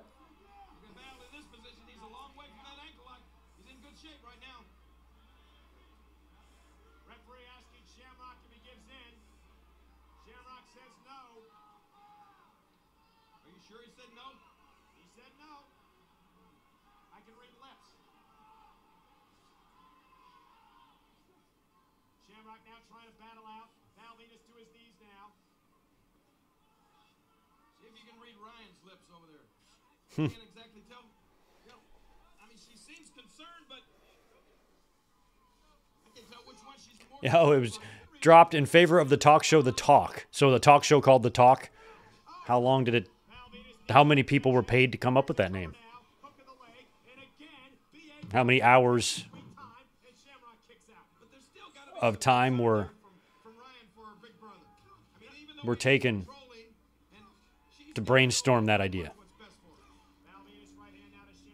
I'm glad y'all know all this stuff. I got a random question. Y'all got the answers. Undercard's weak, man. I did like Bob Holly and Al Snow. This one is not horrible because it's half funny with Billy Gunn and Ryan Shamrock's involvement.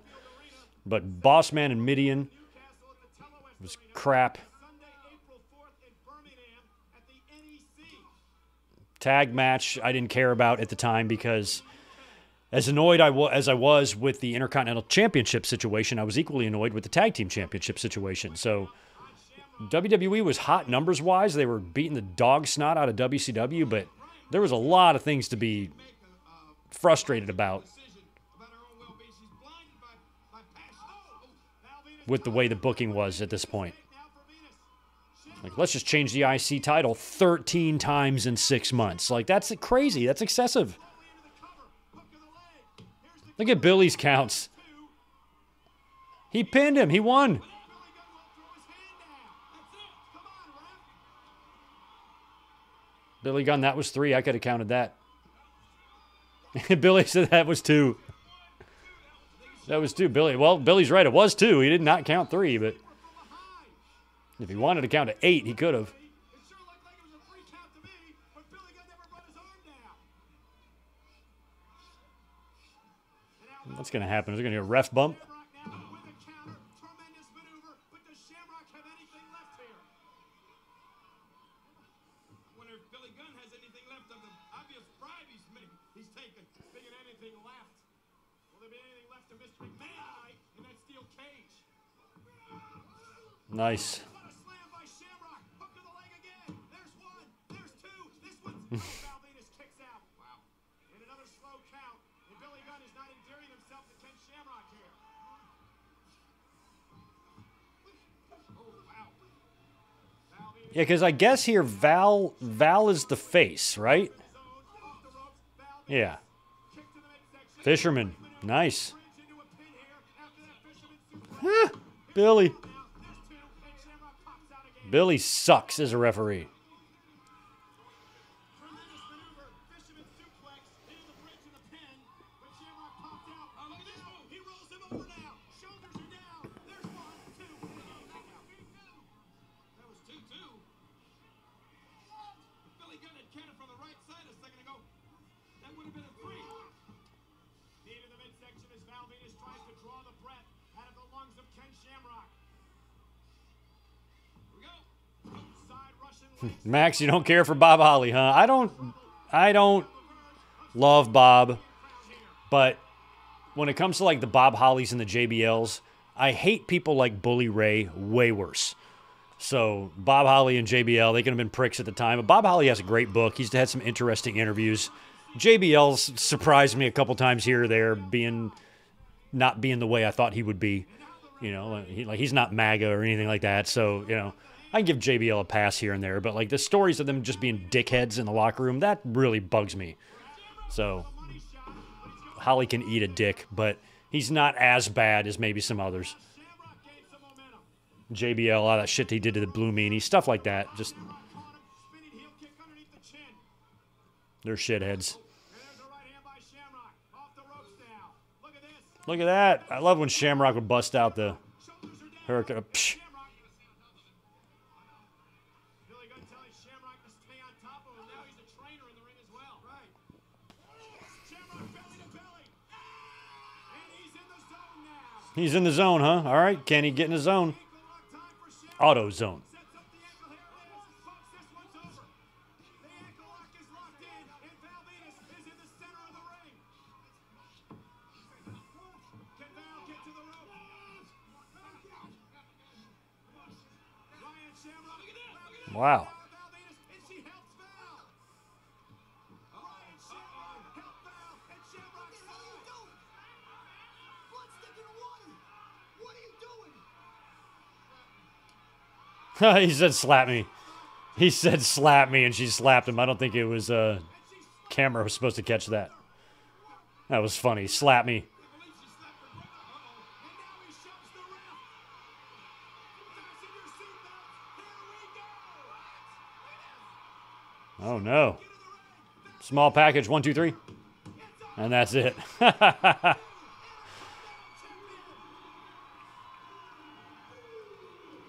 There's Kenny going after Billy Gunn. Now that is, now help me here. No, I think he was tagged. I was about to say, is that Kenny's one and only title in the WWE? Is this IC run? Because he had the IC title won a couple times in like 98 and it was like taken away from him. But maybe he was tag champs too. He was tag champs with Boss Man. So is Kenny only a two-time champion in WWE? One tag, one IC? Or am I missing a couple? He was only there 2 years, 2.5 years. Oh.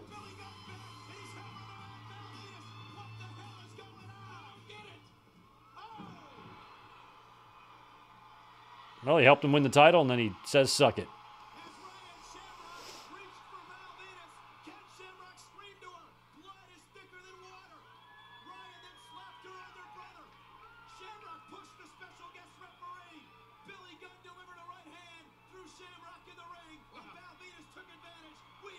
You know who could do a Val Venus? Like, next time AEW does a Halloween episode, Buddy Matthews needs to do Val Venus. Come out in the towel with his hair down. Looks just like him, doesn't he?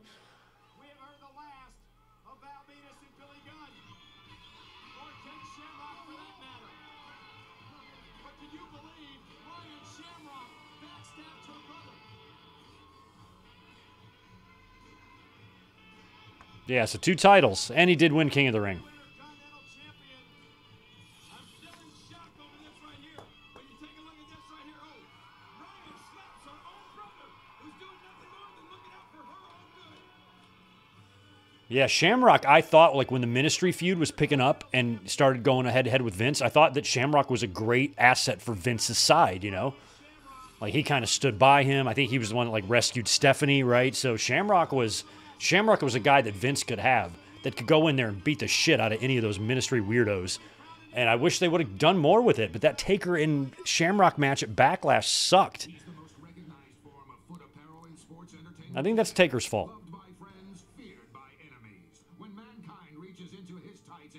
What is this? What ad is this for? All right, 2 seconds. Be right back.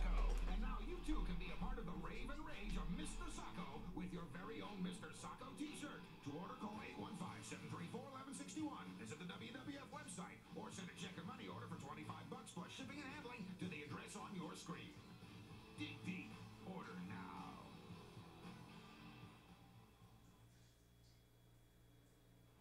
St. Valentine's Day Massacre. Folks, there is plenty on the line in this upcoming matchup.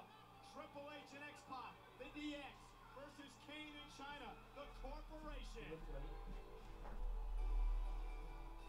Now there seems to be this discrepancy about whether we should stay together or whether we should split. Oh, yeah, the DX split.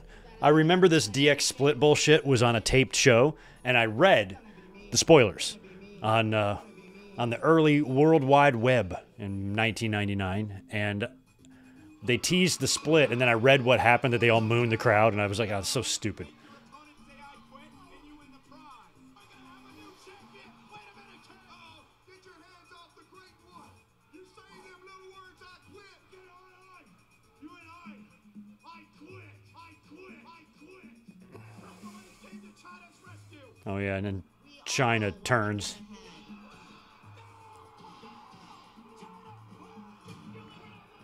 Again, you know, as good as WWE and fun as it was at this time, there were things I didn't like. And it was some of this just random booking was weird to me. I'm like, why would you turn China? She should be with Triple H right now. And they would undo that, and Triple H would turn heel at WrestleMania and join with her.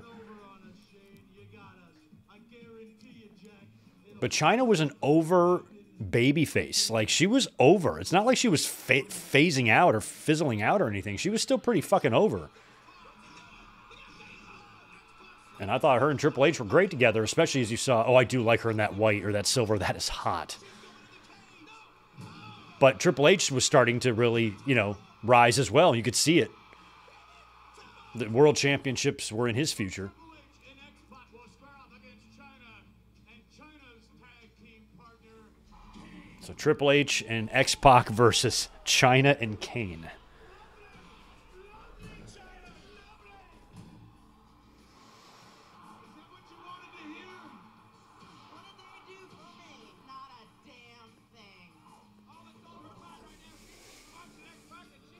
The plastic surgery on her face was very jarring at first, but she filled into it. It turned out to be beautiful.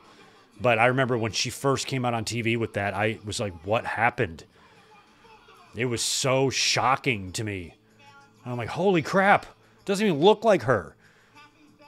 But it started working for her, though.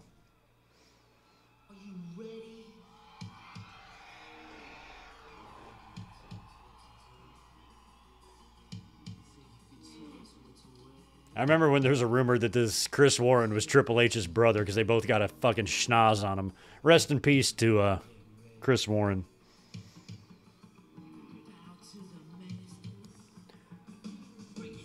Yeah, Stephanie was about to be on TV. She was about to be abducted and all that stuff with the Ministry. Prior to that, I think they'd showed her once or twice. But she wasn't any sort of character yet.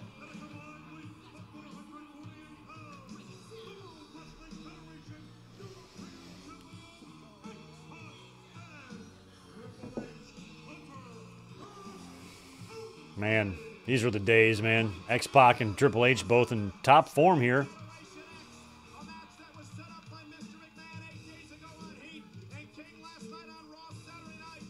X-Pac met Kane. China came down. Triple H came down. And China wanted Triple H and X-Pac to herself, but Kane pulled her. X-Pac is European champion.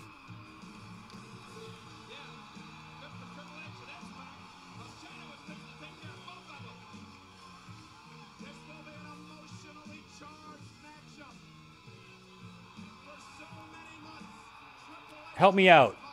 X-Pac wins the match at Mania 15 against Shane, right? And then Triple H has the audacity to say that I want to see everybody in this damn building on their feet and in our face. I say, are you ready? That's not enough. I said, That's not enough. are you ready? Oh, no, he doesn't. Triple H turns on him, right? That's what happens. Shane beats him.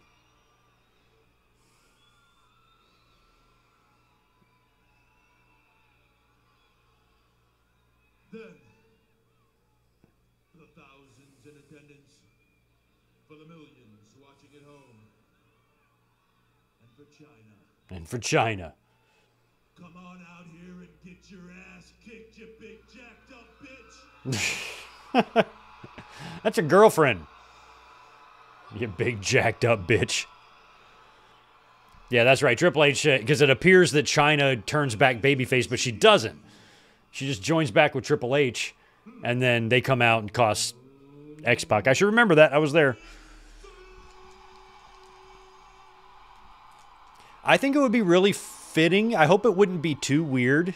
It might be too weird, but I think it would be cool if Triple H and China both went into the Hall of Fame this year, because we haven't had the whole field or the whole class announced yet, and I'm really hoping we get Demolition, but it almost feels fitting that China would maybe go in the same class as Triple H, unless that would be too weird for the family. I don't know if there's any sort of bad feelings there. Don't know.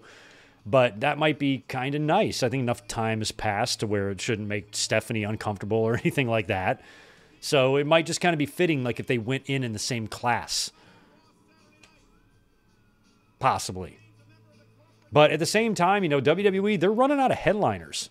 So they could theoretically, you know, when the time comes, use China as the headliner if they wanted. But, you know, you kind of want to save the headliner for somebody who's still alive. So I think China would, whenever she goes in, would be on the undercard. And I think going in the same year that Triple H headlines would be kind of fitting. But I think I could understand the weirdness of it too. So could go either way on that.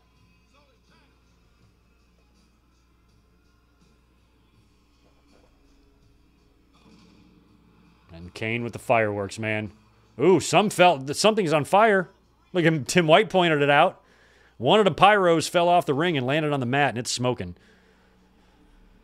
I have been as close as second row for Kane's pyro. It's hot, especially in those days. China coming out to the corporate theme.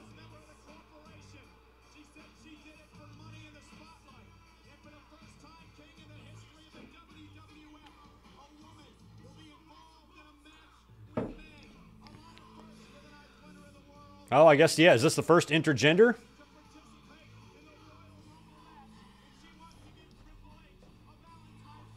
All right, before this gets underway, I'll be back in 2 seconds. I'm going to go say adios to Elizabeth. 1 second.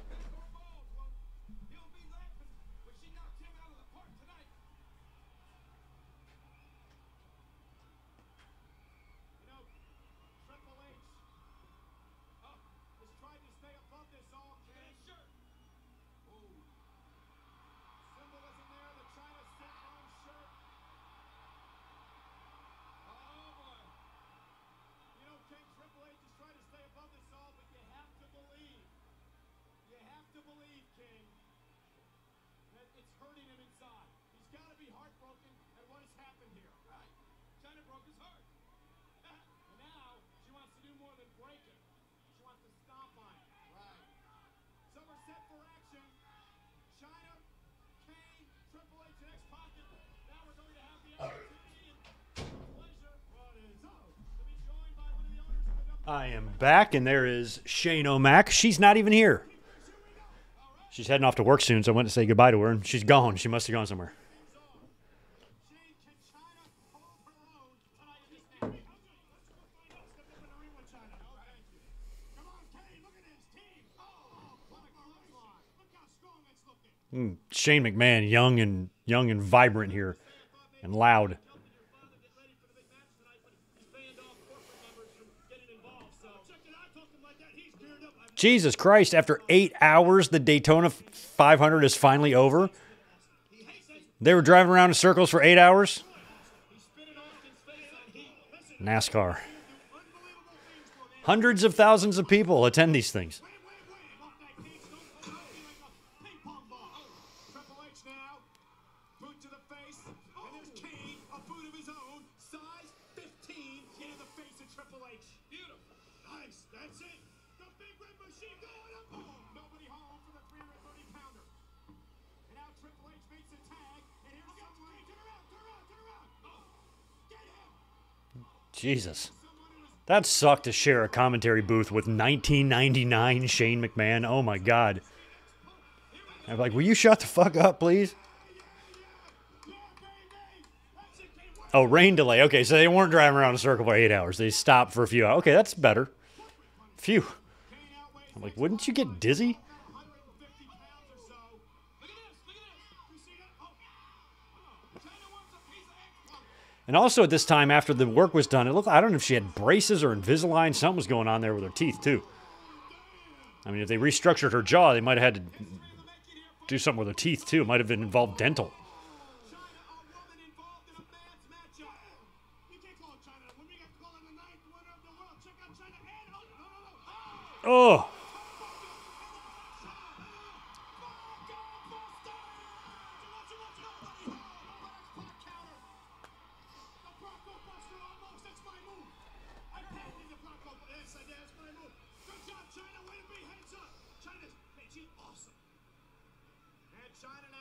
I think they should be allowed to drive in the rain. The rain should be extra, like baseball or football. Just keep going. You might have to drive a little slower.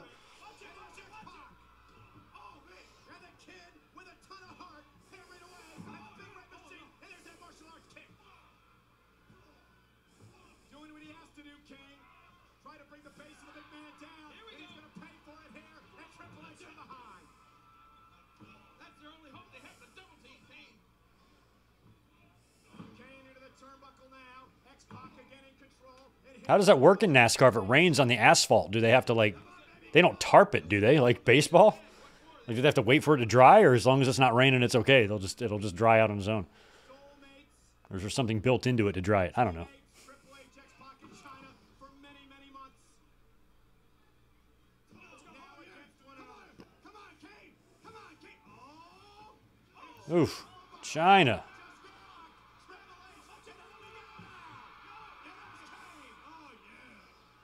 I'm curious at the time if Triple H and China were still traveling together during the short 2 or 3 months here when they weren't together.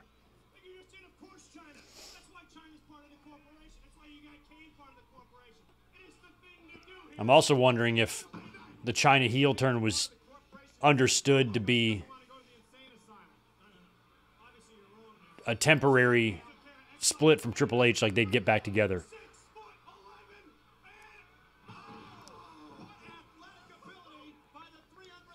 Like when China turned in that I Quit match, did they know at that moment that Triple H will eventually turn heel and join her? Was that the plan all along? So what? What's wrong with that? You would too. Who's paying your bill? Join the corporation. You got a triple bonus, wouldn't you? No pun intended there. We're triple. I'm sorry, Michael. What'd you say? That's it, China. Oh, China. What a thought. Max, yes, Albert won singles gold, but he actually won that after, I think he won his IC title in like 2001. But my point was, people like Albert, and like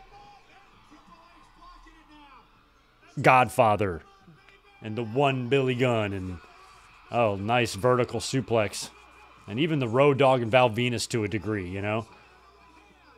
I was much more comfortable with people like Eddie, Jericho, and Benoit winning the IC title as opposed to Albert, Godfather, and Road Dogg.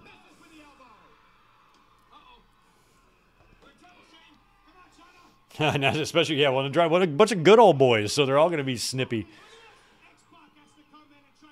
I lived in North Carolina. I lived in Dale Earnhardt country, man. And so I'm fully aware of, like, the NASCAR culture. I was never into it, but, man, they take it very seriously. And it's just like wrestling, you know. People are very tribal, you know. I remember everybody, like, hated Jeff Gordon. I didn't watch NASCAR or give a shit about NASCAR, so I didn't know why. But he was, like, just universally hated. And I'm like, okay, you know, so that drives ratings, too. You get a bunch of fucking hillbillies pissed at one guy, they'll start tuning in just to watch him lose. That's just the mentality of simple people. So NASCAR does well.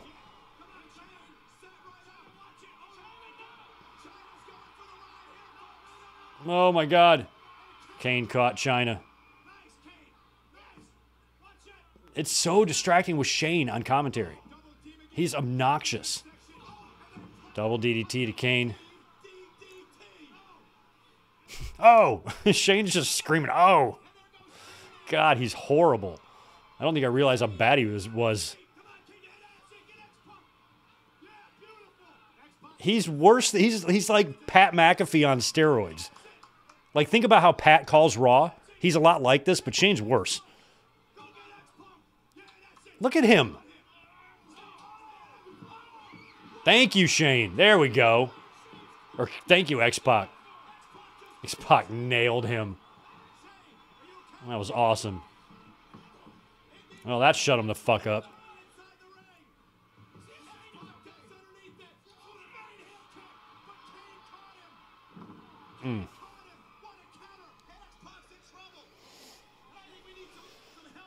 Yeah, I can see that.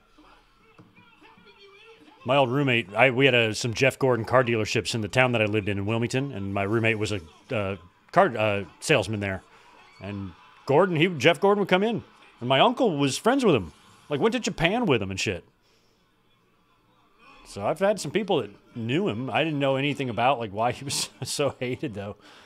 I know one friend I had who was big into NASCAR we'll call him Sweet Cheeks all the time. I just love that they had nicknames and stuff. So it's cool that like rivalries develop and fans, you know, passionately love some and passionately hate others. That's the way wrestling is, to be honest.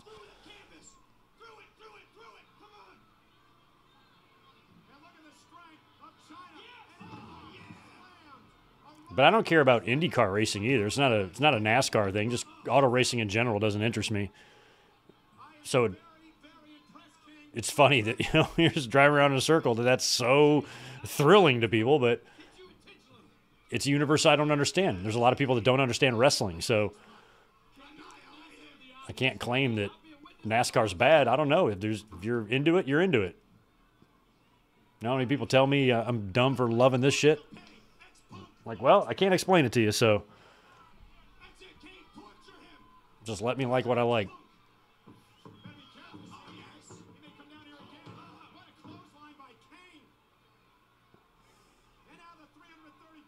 Shane, checking that jaw. Look how young he is. Is there something's going on in the audience? Look, fight or somebody's titties. Could be either one. And here comes China. Torture X-Pac. Just torture him. Good job, Kane. Oh, man. Oh, good. Good. I'll tell you. That was a stiff kick to X-Pac's boiler there. Separate a rib or two, right? Ah. She cold cocked him.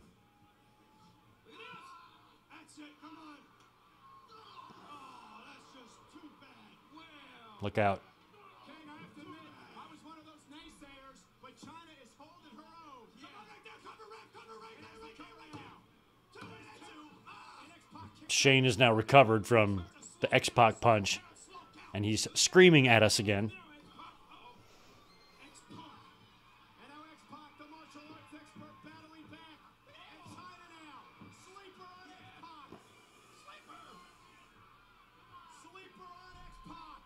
I like how X-Pac's kind of doing his arm signal thing when he's in the sleeper.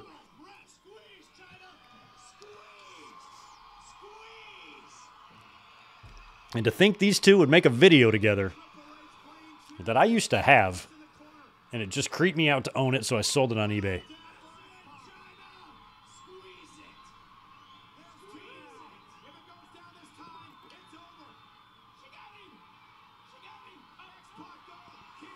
Come on, X-Pac.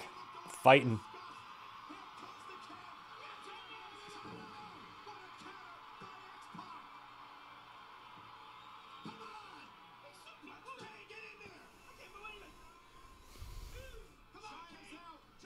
Power Rangers is another one I don't understand, but hey, I'm not going to judge. If I was younger, I might have liked it, because I liked a bunch of stupid shit when I was young. But I was too old for Power Rangers. I was born in 1977, so I was well into my teenage years by the time that came around. But if I was 8, probably would have been all about it. But I did see it because I have 2 younger sisters. They watched it, and every time I would walk in the living room, that shit would be on. I'm like, this is the dumbest thing I've ever seen. Oh, Saved by the Bell was like that too. It was just, to me, it was horrific. I'm like, this is dumb. Oh, China. Look at her sell. She could sell, couldn't she?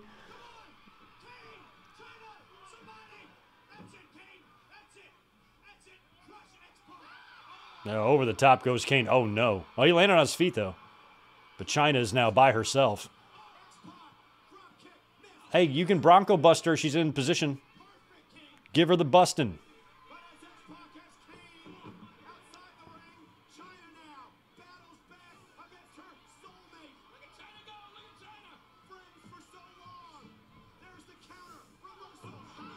Nice.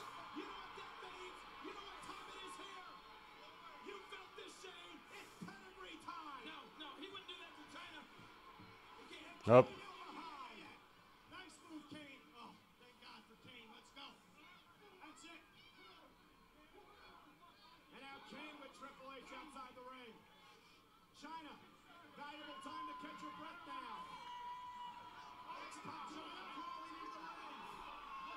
Mighty Morphin was the best. Oh, here comes the Bronco Buster. Oh. Morph that, China.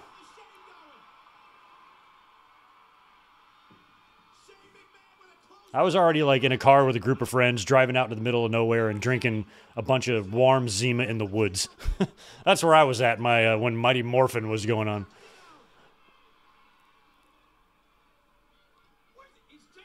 Fucking Zima.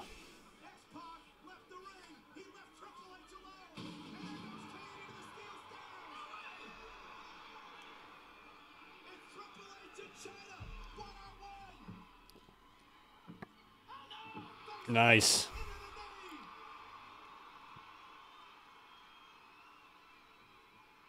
China, I always just thought did remarkably well in these matches. And everyone she worked with, all of the men sold for her. She always got offense in.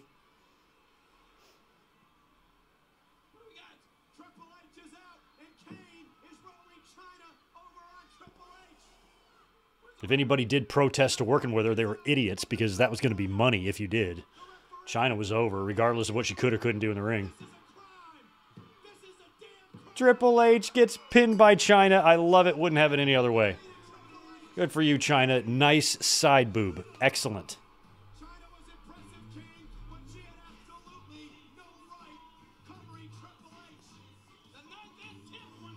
All right. I've heard the front door. I'm going to go say goodbye to her. I'll be right back.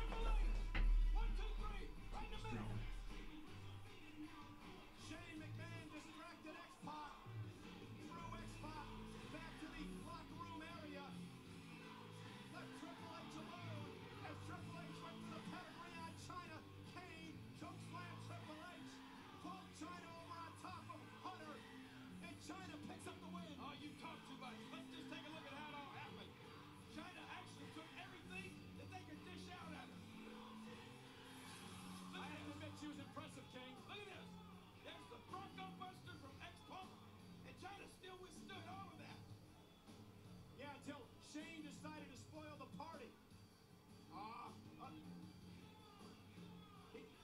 He attacked X-Pac from behind, and then he ran, taking X-Pac with him. And as Triple H went for the pedigree, Kane had other things in mind. Oh, yeah. The big choke slam, baby. But see, look. China hung in there. She's the legitimate, actual winner. Ah. Okay, speaking of winners, coming up next, we must have a All right. I am back. My goodbye duties are done. Rock Mankind is next. Thank you. mankind, and it's simple. When you can't get up, you lose. We talked about closure. This is going to be surely the final shot between these two. All right. Many brutal battles. How about the Royal Rumble match? How about halftime heat? But tonight, if you can't answer the 10 count from the referee, you can't stand up, you lose the match. It could get very, very ugly. Look at this. You look in the locker room area. Ambulances lying in Double ambulances. those ambulances be needed tonight. Hey, Michael Cole, you're in the South. It's ambulance. Maybe Hulk Superstar. Might as well That always tripped me out living in the South. Ambulance. mankind have been so much in recent weeks. Let's take a look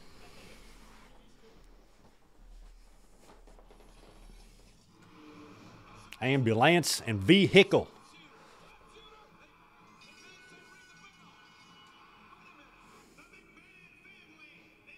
That was a well done screw job, though, in '98, 1 year after the real screw job. I thought that was excellent. I remember watching it that night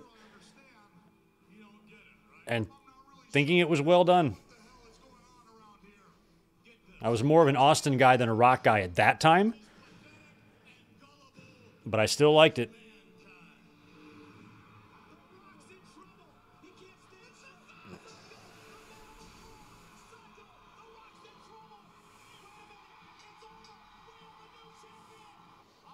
Damn, it's almost baseball season again. Yep.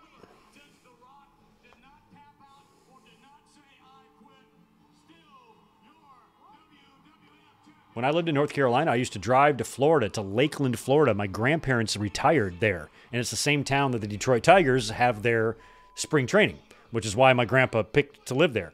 So I think like 3 straight summers, like 04, 05, 06, something like that.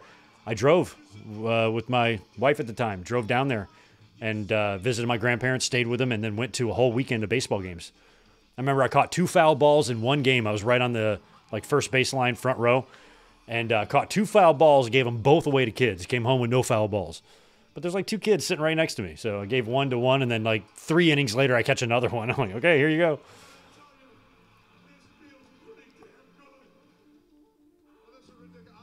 Obviously, The Rock quits and trying to get your money. I accept the match you just proposed, Rock. You and I at the Royal Rumble in an I Quit match. You will never, and The Rock means never hear The Rock say the words, I quit. How does it feel, Rock? How does it feel to be in a match that you can't win and I can't lose? Gets handcuffed. What the hell is he going to do now? Oh, that Royal Rumble was so crazy.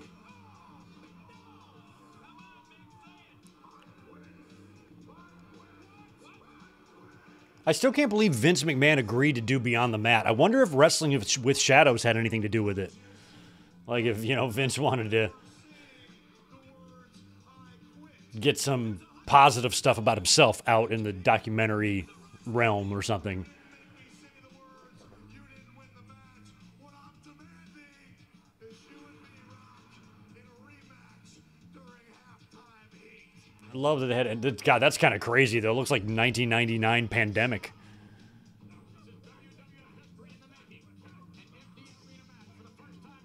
We have cameras in the locker rooms. We have cameras in the parking lot. We have cameras everywhere. Emmanuel Sullivan, grab onto it over it. Dominic going. He's going to run over it. It's going to crush the Rock. The camera angle on that was so ridiculous. if I remember correctly, what I did is I wasn't home for the Super Bowl. And you don't exactly know when halftime is going to be. So if I remember correctly, I programmed my VCR to tape like a 4-hour chunk of TV. And somewhere in there would be halftime heat. So I set it to record about, you know, a few minutes after kickoff and then ended it 4 hours later. And I figured somewhere in that time span I would get Sunday Night Heat. So I have like 4 hours of just random USA Network footage. Oh, there's the Iron Sheik. And Dominic DiNucci.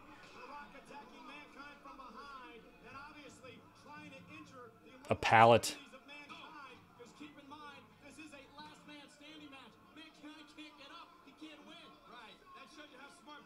When I was a kid, pallets were some of our early fort building material because a lot of the construction sites, a lot of houses being built in my neighborhood and stuff, the construction guys would give us those. Do whatever you want with them. We'd use them for walls and supports and stuff. Oh, Backlund's up there too?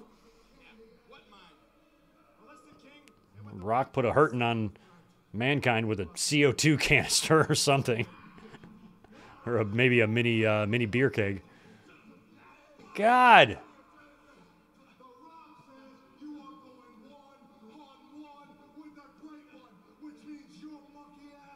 Your monkey ass. Look at Sheik being like, is this the same guy that fought my Sultan?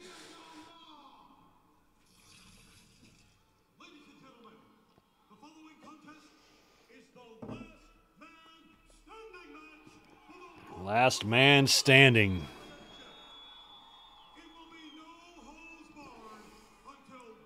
99 might have been, oh yeah, Broncos. Yeah, they won a couple back-to-backs. I think 98, 99 was Denver. You know who comes into my restaurant all the time?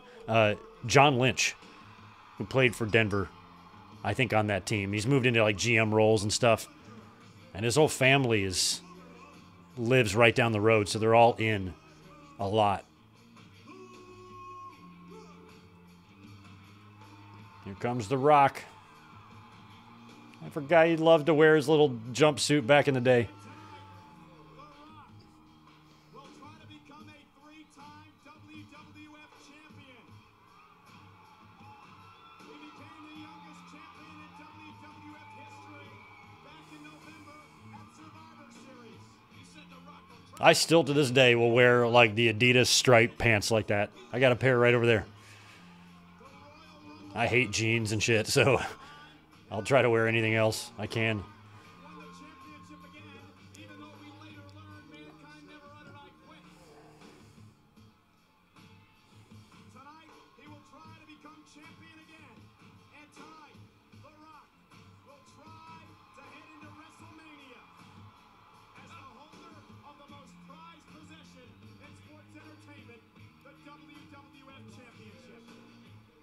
I remember for some reason, my mind didn't even question why he was wearing that until I learned why. When I learned that it was because of the surgery stuff, that was the first time I had kind of acknowledged, I'm like, oh yeah, why is he wearing that? Like the fact that I didn't even notice, like why did he change his gear? Or why I didn't wonder that? I'm like, all right, I guess Rock is just working in this shit now. But it is weird why he would start wearing this all of a sudden, and they never explained it on TV or anything.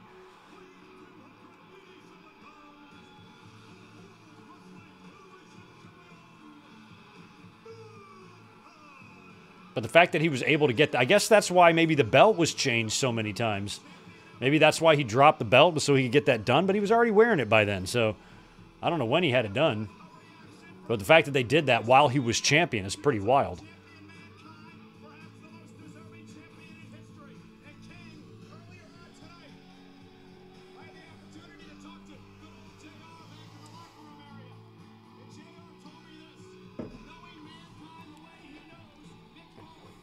What a feud, though.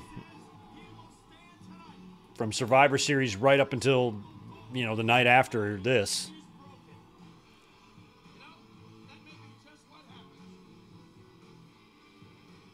Brock, or Foley, I should say, was good at those little mini feuds. Like 1 year later, same thing with Triple H.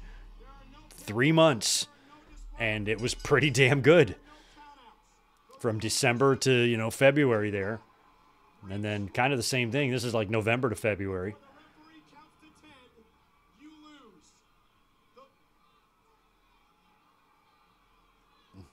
lose. Was not digging Rock's sideburns. He still had a fat face back then. He didn't really have like slim face.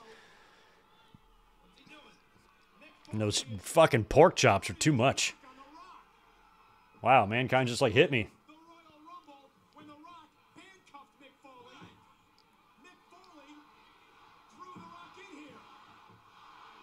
I don't like this team. So they put Foley at a huge disadvantage here. Plus, he's allowing Rock to hit him. For The Rock. And here now, The Rock hammering away.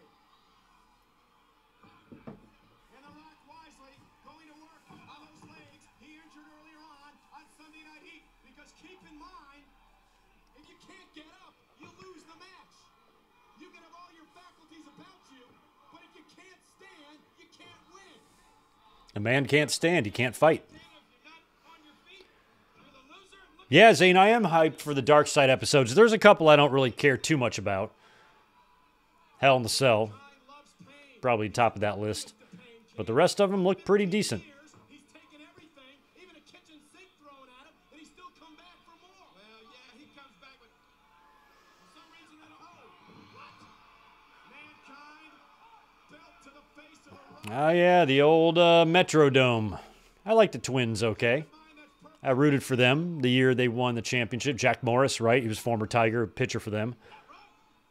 And I think when they won, I think they were playing like the Braves, and I didn't like the Braves. So I was happy Minnesota. They might have won back-to-back. They won back-to-back? He's after 8. And can't keep And I like Kirby Puckett. As a matter of fact, I've sent a shit ton of cards off to PSA for grading, and I've got some Puckets in there, a couple Puckett rookies.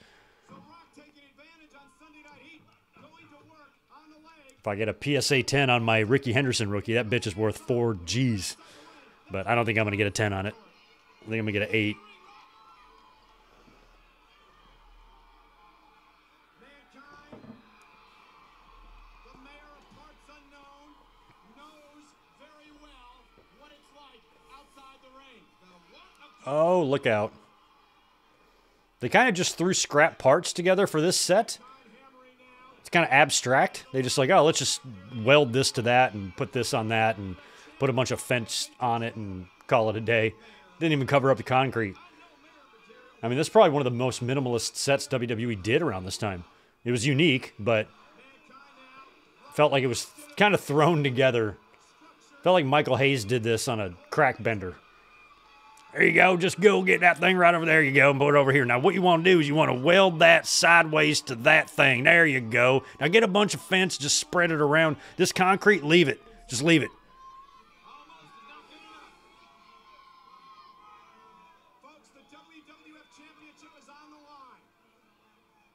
Mankind put himself through hell and back at the Royal I would not want to take a bump into this. You don't know where you're landing. Rumble. And Mankind, the back of his head, snapping into that barricade.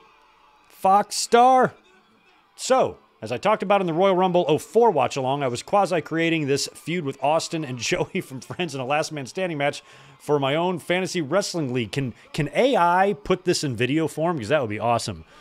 Greatest sports entertainer today.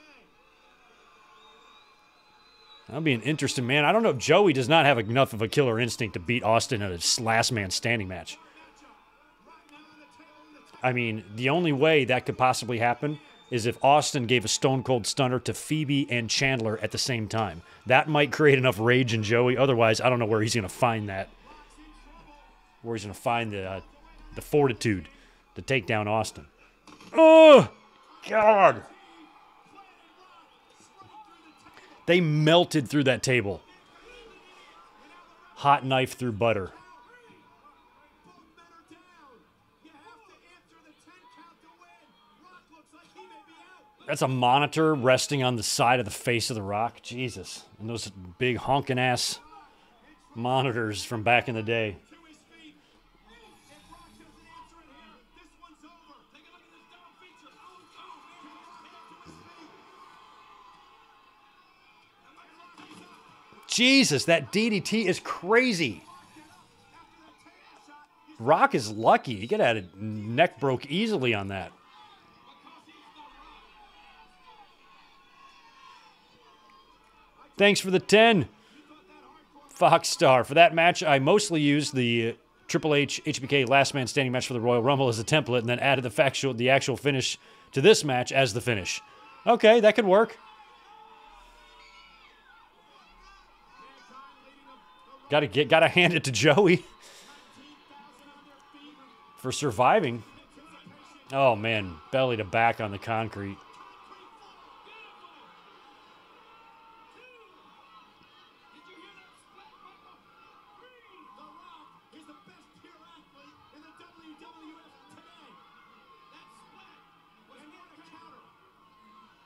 Cole, I'm not sure if I agree that he's the best pure athlete in the WWF today. I think that phrase gets thrown around too much.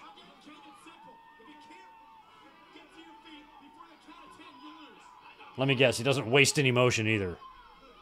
Yeah.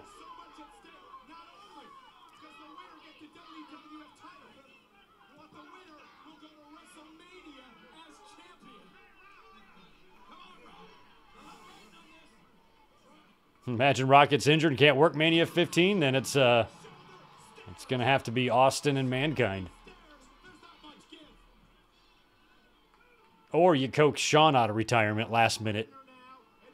And he faces Steve in the main event at 15.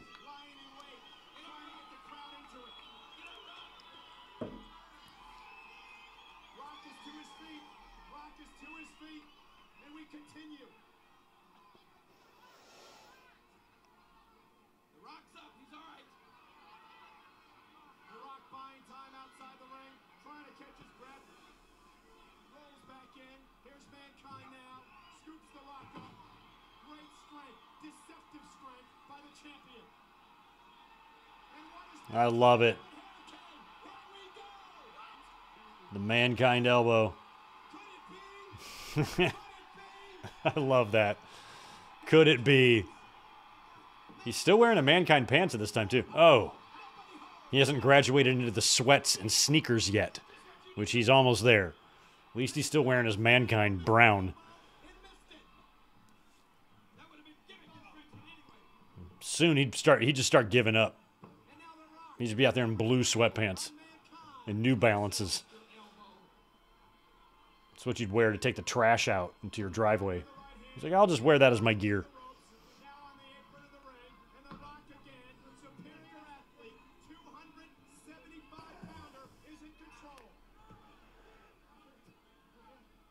Jay Richter, who you mean, the Twins? The Twins wouldn't have beat the Blue Jays because they're both American League. I think Braves went to 2 in a row and lost. Blue Jays won 2 in a row. They beat Phillies and Braves. Blue Jays. The Braves went to a couple in a row, I think, and lost to Blue Jays and Twins. But I thought Twins also won back-to-back. I don't remember.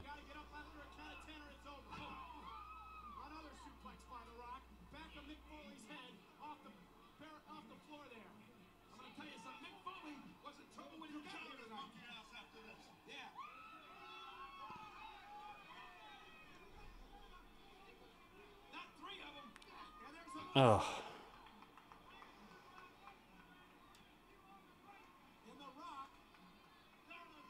Count his ass. Here we go. 1.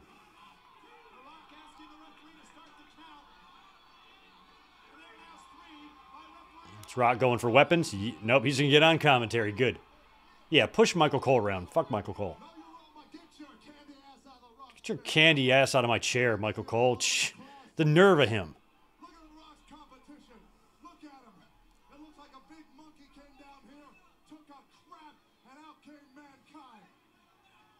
What is his obsession with monkey crap and donkey crap and stuff? What is it with Rock?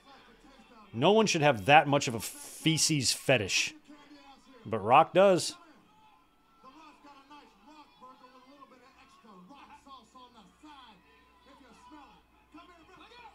I don't want a Rock burger. I want a beef burger. I don't want Rock sauce. I want aioli. Nobody eats Rock sauce, Rock. There's no such thing. Punch him. Yeah, you deserve to get punched for insinuating there's such a thing as Rock sauce. Hell yeah, Mankind. Rock sauce. No.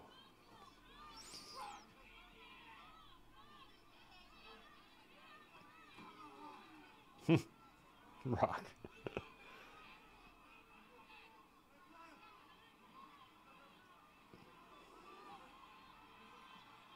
Oh, no.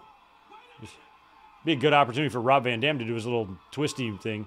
Why is Earl stopping him? What's the big deal? It's last man standing. What do you expect? Did you not see Hell in the Cell last year?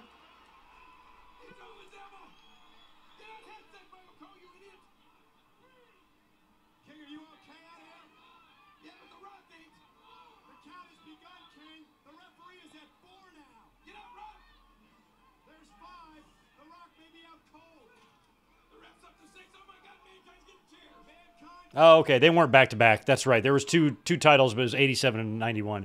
I remember 87 as well. That was probably the year with Jack Morris. No, 91 was the year with Jack Morris. But I do remember the 87 win.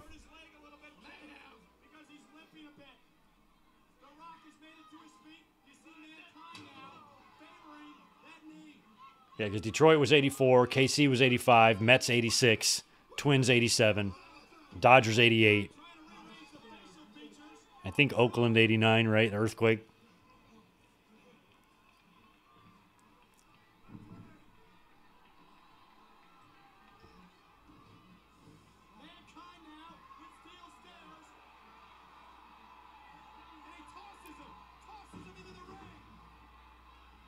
Look out. Now, what I want to know is if Paul White is under the ring or not.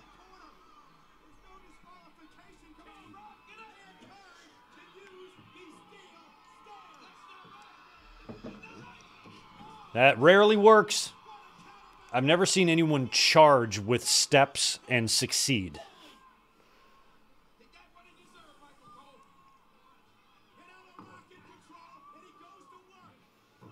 Fox Star's got a couple more fives for us. The storyline, I imagined, would have seen Joey and Rachel getting fired from the corporate team, with later getting brutalized by Austin and Triple H. That serves them right for trying to kiss on Ross like that. Oh. Now what you need to do, Rock, is hit it the sideways way. And 5 more from Fox Star. Meanwhile, Chandler and the Geller siblings remained corporate. Yeah, that sounds like Chandler's just going along with them because Monica's making him.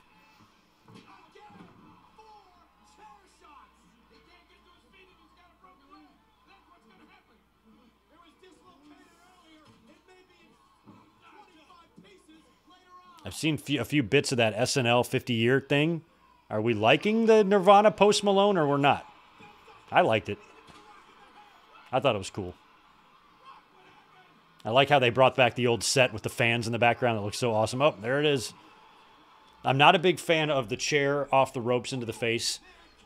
All the times Rock's blading right now. So obvious, Rock. Jesus. Oh, ouch. But of all the times I've seen that spot done, I think like one time it's looked good. I don't remember who did it. Who did it well. But it usually looks terrible.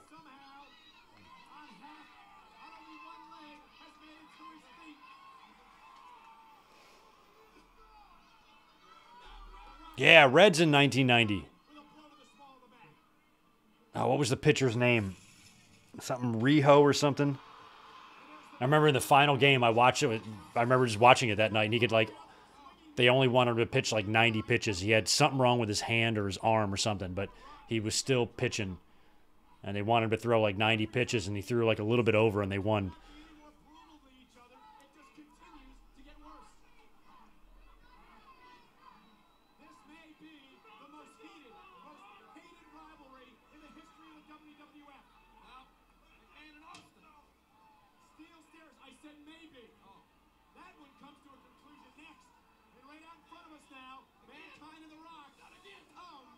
When they start the next match, let's keep a lookout to see if they got any like lights dimmed or down or anything like that.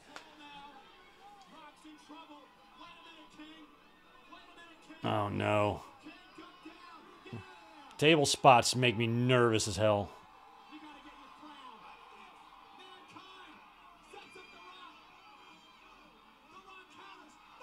Oh, my God. And yeah, you're right. The Rock isn't bleeding. What the hell was he doing down? You could see him on the floor going like this. I thought he was doing it way too much in plain sight. Maybe it didn't work. That is one of the worst backdrops off the table I've ever seen. Are we going to get a double feature on that or a replay? It's a stack of chairs hanging out of underneath the ring, too. Here's the count now. King, Nick Foley's head bounced off the announce table. His knee bounced off the ring bell. It was beautiful, wasn't it? Oh, no. He's going to throw the steps on him. I love it. I love it. Oh, God. Damn it. Oh, that had to suck. That had to suck. You hit him with the edge of it, too.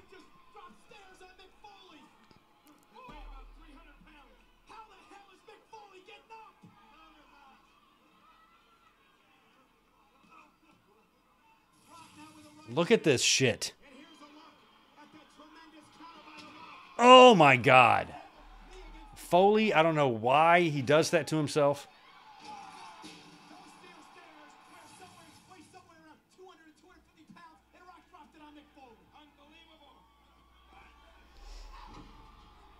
I'm curious how much those stairs really weigh. They don't weigh 250 pounds. But they might weigh 100 pounds.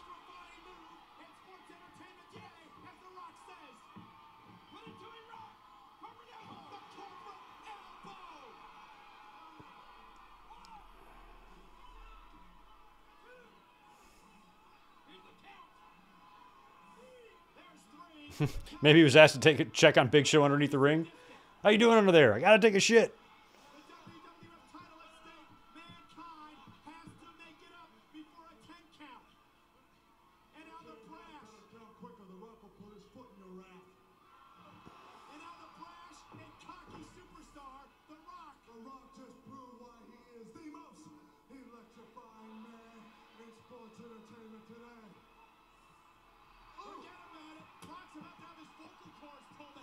Oh no, up there goes a ref.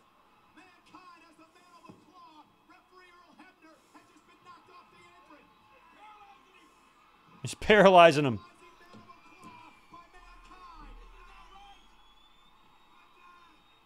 There, Mankind wins.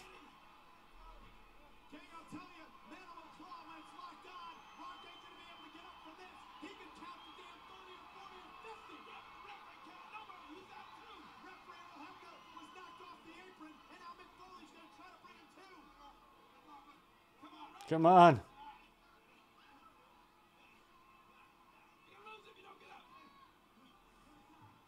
WWF Championship is on the line. Last man standing. There must, I repeat, there must be a winner. There's three. Listen to the crowd. Mankind got beat in a similar way at Over the Edge in '98 with Austin using Vince's hand.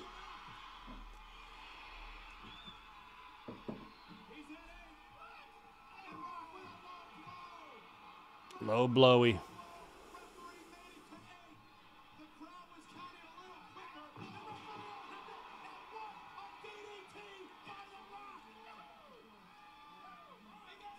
Foley calling spots.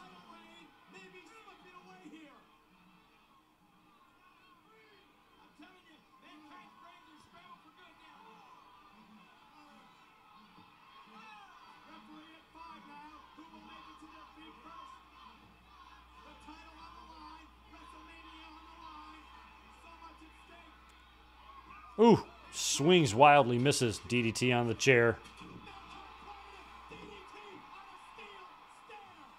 On a steel chair, Michael Cole. Thanks, Michael Cole.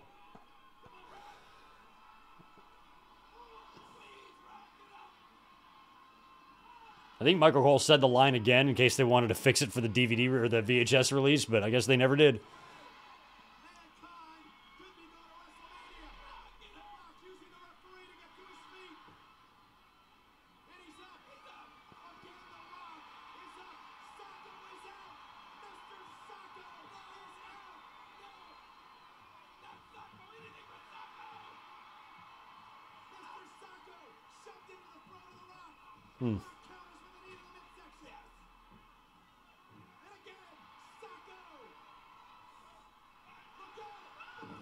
Jeez. the count again. How much do both of these men have left? Come on, Rock. DDT onto a steel stair. Just one steel stair. Sacco or rock bottom. We'll find out right now. All right, I'll be back. There's eight.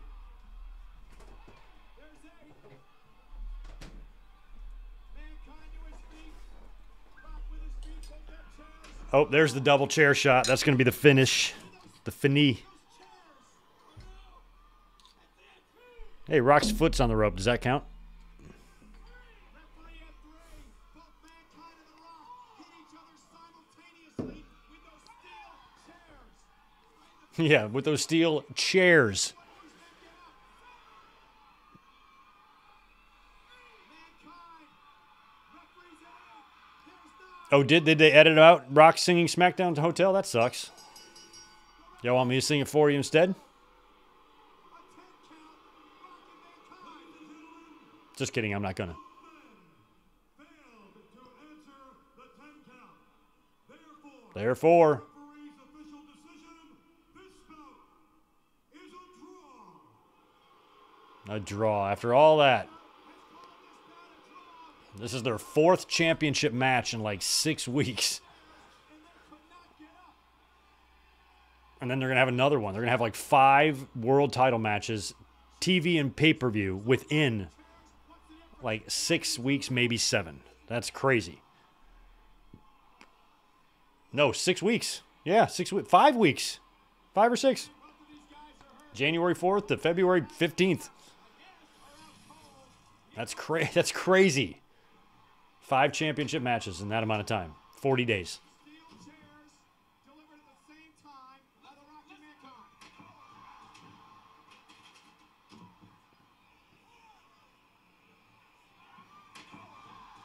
Both of these men took a tremendous amount of punishment this Rock with the cell. neither one could make it to their feet before the 10 count. So the bout's a draw, so I guess King Okay, let's look for... Are they going to bring out stretchers? Okay. If they're going to bring out stretchers, let's see if one of them has the bottom part of the stretcher covered. And if they wheel that bitch right up to the side of the ring, that's where Big Show is, and he slides under. Nope, there's the stretchers. Nope, they look like normal stretchers. Okay, never mind. So they're not getting them under there that way. Normal stretchies. Can't hide Paul White in that. And now a neck brace being placed on The Rock, who still seems to be out cold, King. The Rock throwing We got to go through the process of stretching these guys up with the neck braces and stuff. They're neck bracing him while he's still on the chair. table knees on the ring bell. Look at The Rock, what a man. He don't want that brace. Mankind being attended to as well.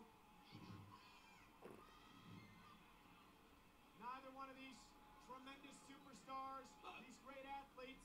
That idiot's worried about Mr. Sacco. Neither one of these two men could answer the bell. Yeah, why didn't Vince Russo come up with a people's elbow and use it in WCW? Probably because he's too stupid to come up with something cool like that. Well, obviously He's too much of an asshat. it's a draw. You can only lose the WWF Championship. Hey, that's not BB in the ring. It's not a young BB, is it? Lose the championship. Or no, BB's already been there. Never mind. We've already seen BB.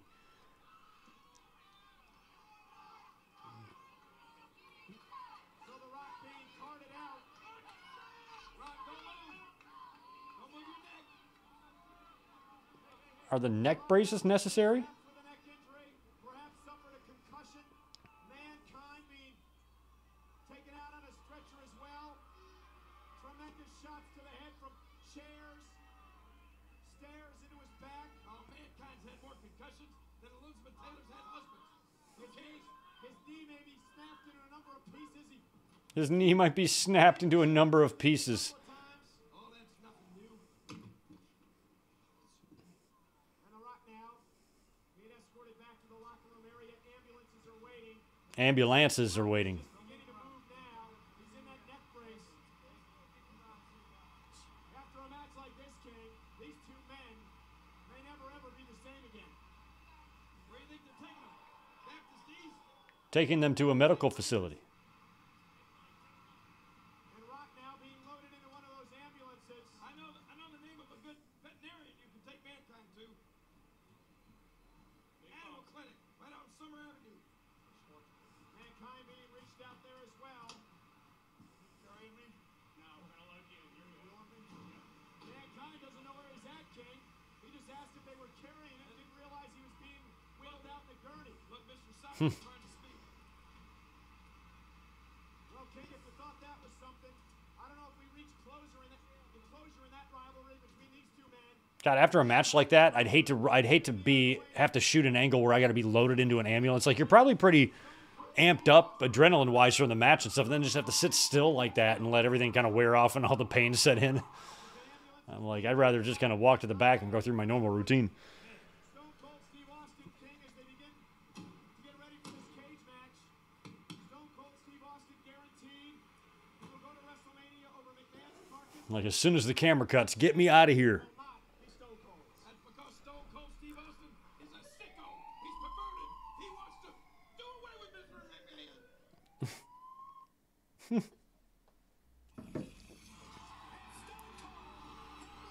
All right, now it's time.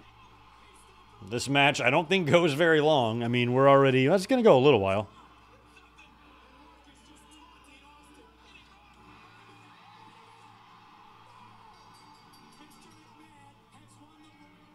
I waive all rights and privileges.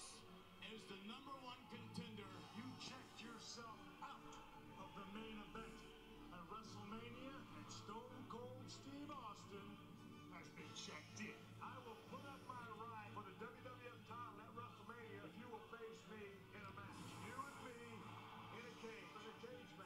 you're on. You got your match. This is more important than the WWF Championship. Stone Cold Steve Austin and Mr. McMahon going one-on-one. I can guarantee you, #1, that I will beat your ass up and down every side of that damn cage. I'm going to guarantee you not one corporate member will ever interfere. I guarantee you, Austin. I can guarantee you I will step right over your limp carcass and walk my ass right into WrestleMania. After the cage match is over, the World Wrestling Federation for you will never, ever be the same again. There will be blood shed, and it ain't gonna be mine.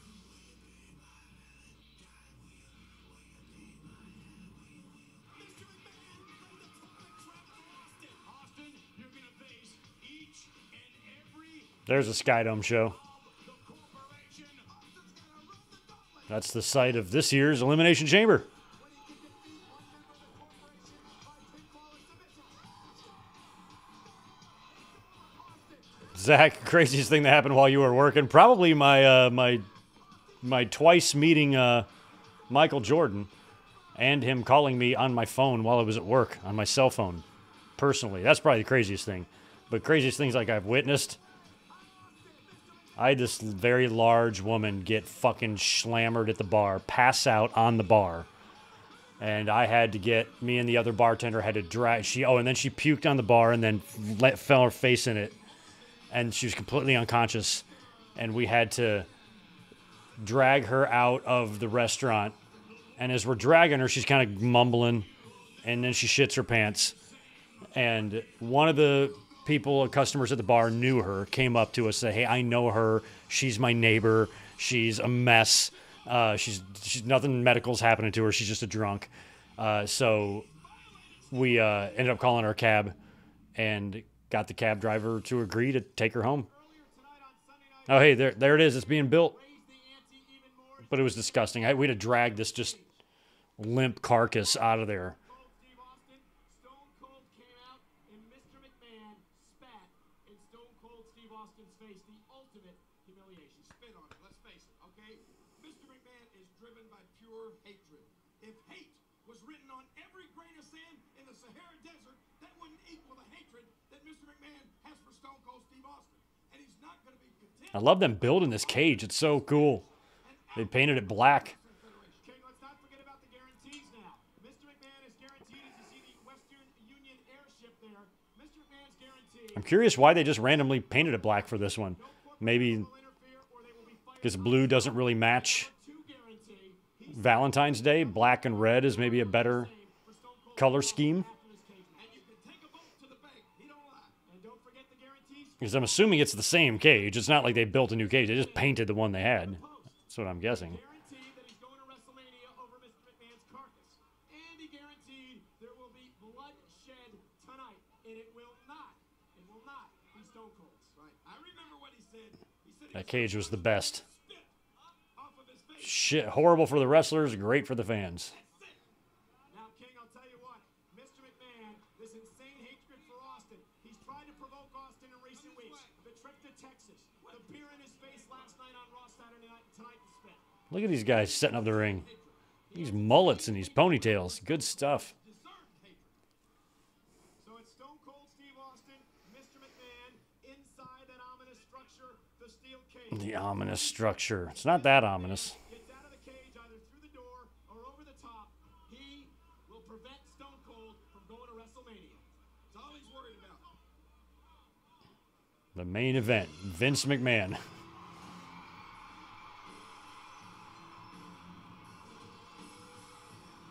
It's pretty impressive, though, that they had to build that and they also had to gimmick it for the finish in that short amount of time.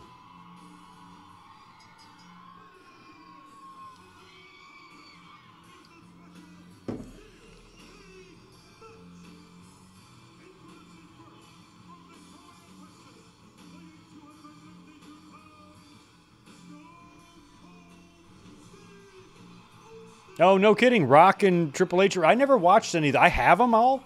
I think I've got all those VHSs, but I never watched those overseas pay-per-views. I didn't watch any of them. I thought they were glorified house shows.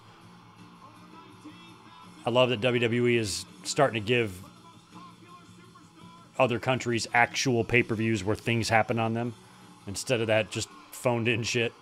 I mean, the only time I ever saw a major thing happen was at the first one, the one night only, where Shawn beat Davey. Everyone other than that is, you know, matches might be fun and the crowd enjoyed themselves, I'm sure, but nothing was ever going to happen on them.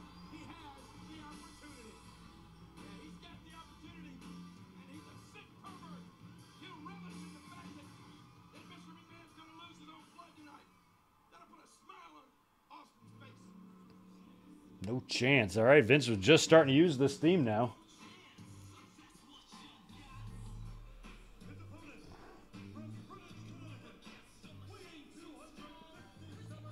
Long live Rusev Day. I mean, I hope there's a chance.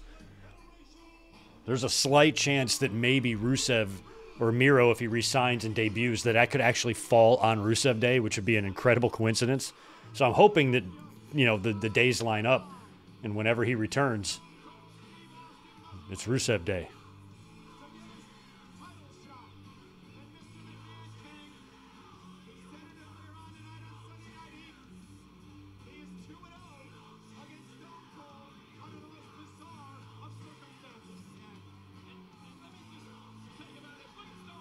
Vince, what a gross motherfucker he is. What a disgusting weirdo.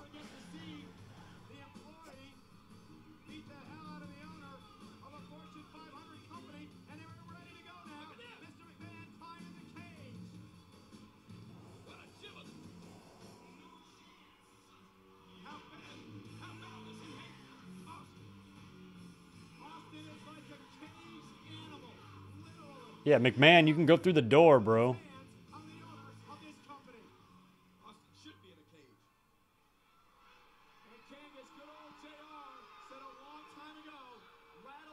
Yeah, this is definitely the first time Vince used this in a match because this was the Royal Rumble 99 theme.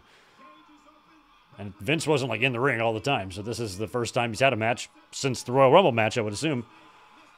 I don't know if he was coming out to it in segments yet or not. I don't remember.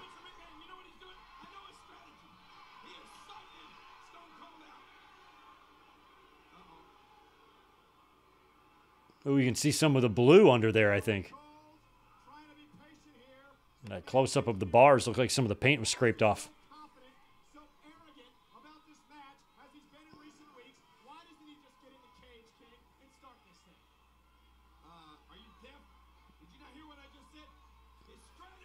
Vince is just stalling.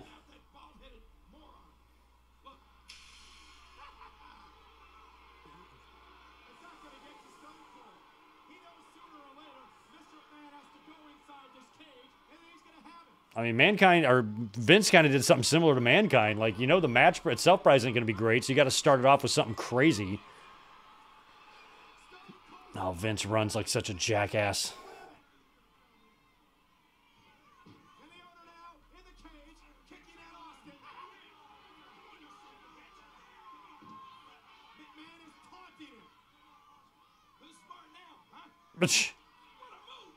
What a move.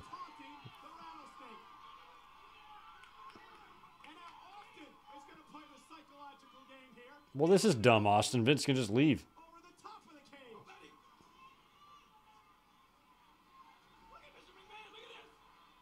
Does this count? Can Vince climb over the cage and win?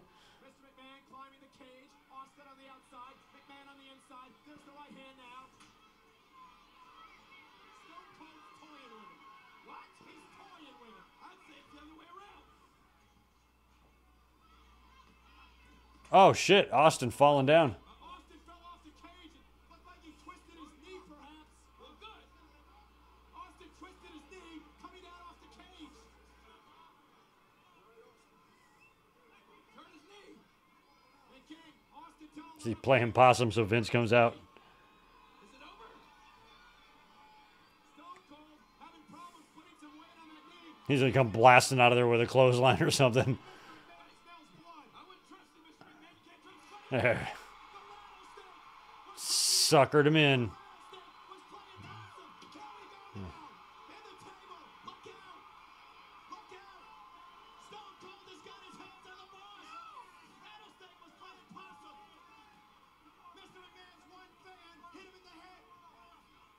McMahon's one fan. Like a literal fan.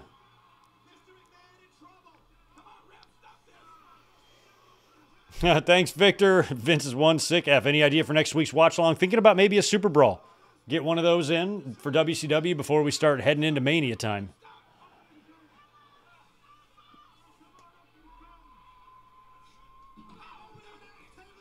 Next week is slightly up in the air because I got to get a bone marrow biopsy done that day on a Sunday, but I don't think it's going to affect the watch along.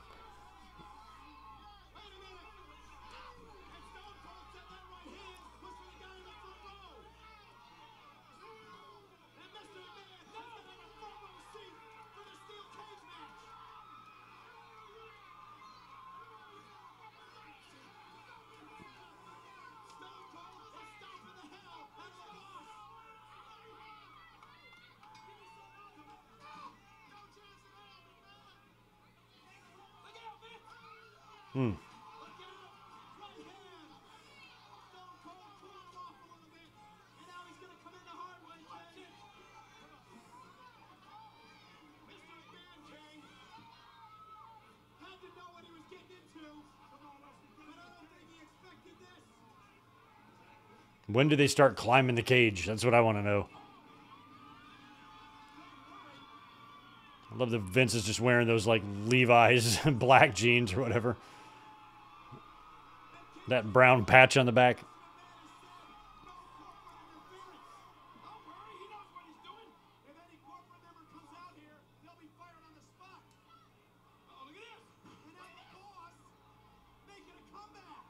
The boss making a comeback. Look at Vince getting offense in on Austin.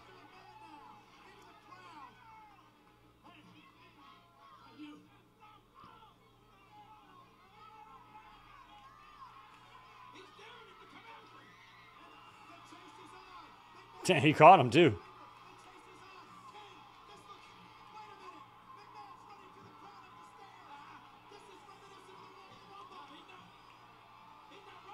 You should try to lead him to the bathroom again. Look at those fans going nuts for Austin. I've been in the middle of that shit before. One, you got Jim Dodson by himself, and then the arena security trying to protect these guys.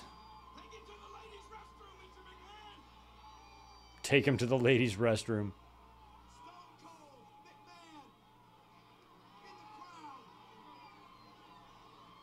Austin's like, let's get back to the ring, please.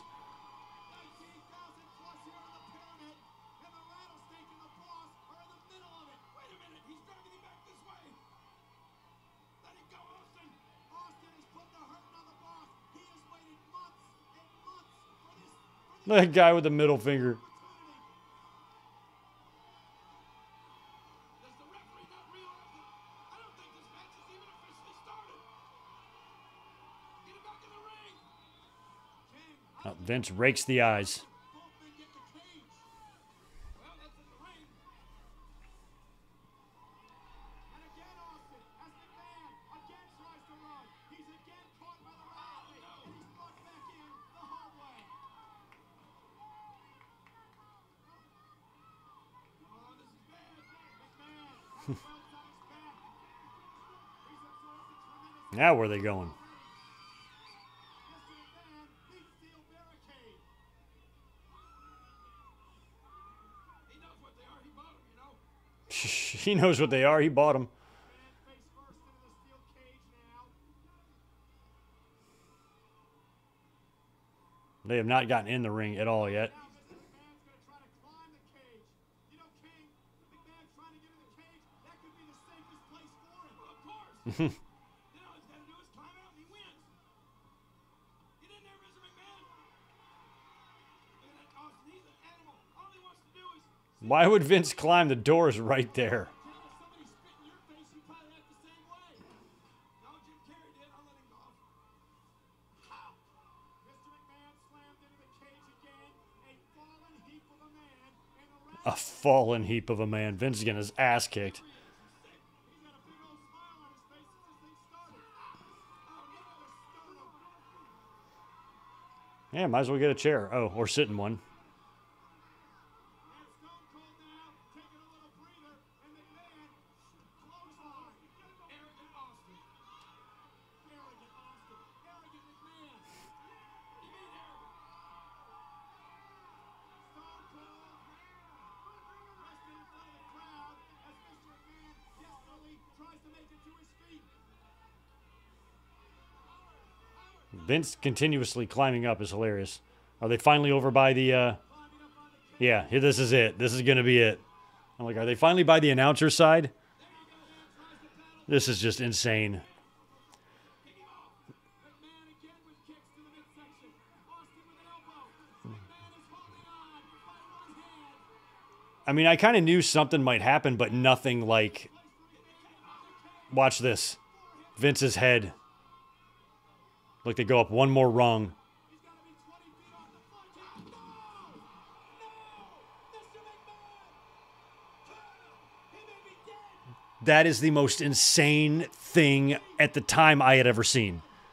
In a lot of ways, to me, that was worse than Hell in the Cell. And I thought it was so weird the way Vince exploded off the cage. Like, he flew off.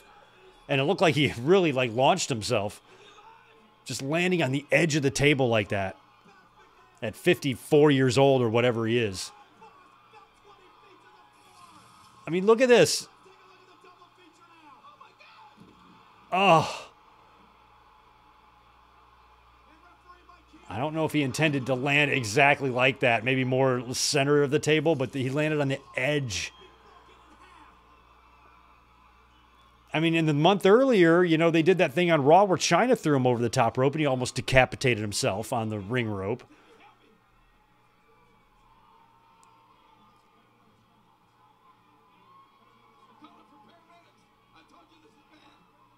That is just so crazy. What do you mean, what's wrong with him? King, this is too far. King, we never expected this to happen tonight. Not this.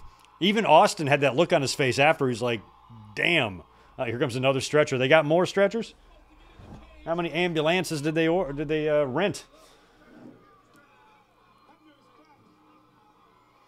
EMT's out with a stretcher. Mr. McMahon is not moved. This is awful. I mean, he's the owner of this company, guys. He's the one. Yeah, put him on the stretcher face down. He didn't deserve this. King, it wasn't supposed to come to this now as they put a neck brace. Yeah, that's good. Reverse cage match. I'm into that. Neck surgery. He could be re-injured. Mr. McMahon, King was supposed to just get in the cage and try to get out. Try to get one of those backboards underneath. I definitely remember the reaction because in my apartment to this when we saw it.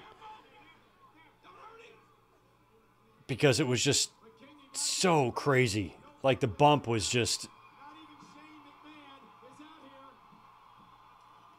to check on his father's well-being. I don't know how he escaped without a spinal cord injury or something like that. Or a broken back. Or broken anything.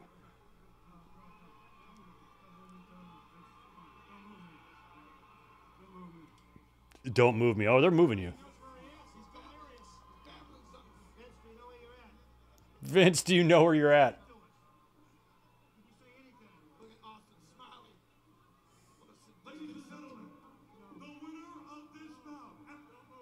Huh, they're going to award it to Austin.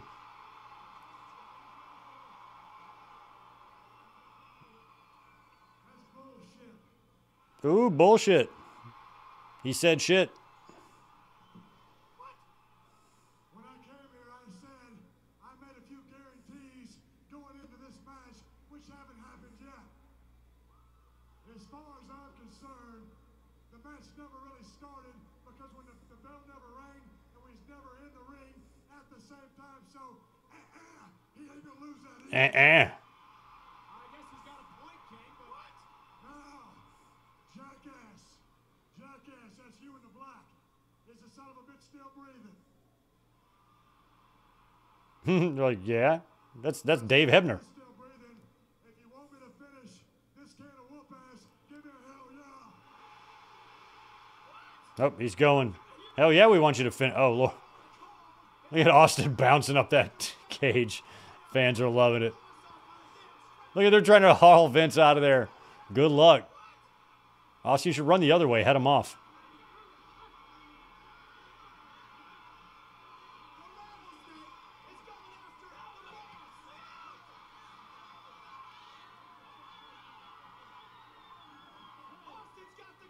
Oh my God, he's got the gurney.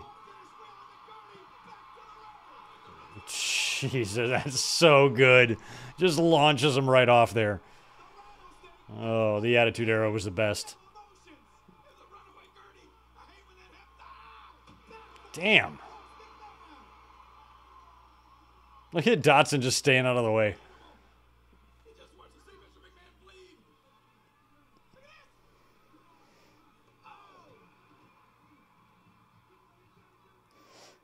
Stone Cold's pride's on the line here, King, but also that title shot at WrestleMania's on the line. Who cares about pride? Stone Cold now. There, finally, he's in. He's in.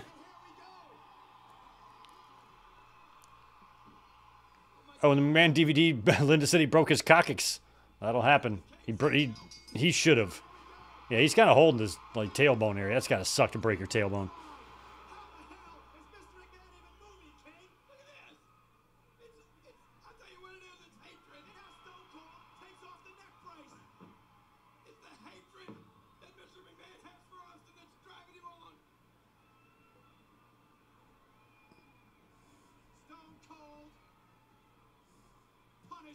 Mr. McMahon, punishing him. The elbow across the stomach. 19,000 people in unison cheering on the rattlesnake. I just want to know how long Big Show's been under there. More elbows. Do you see the grin on the face of Stone Cold? He's sick. He's in I liked Austin's second rope elbow, but it was nothing like Brett's. Austin called for the door to open.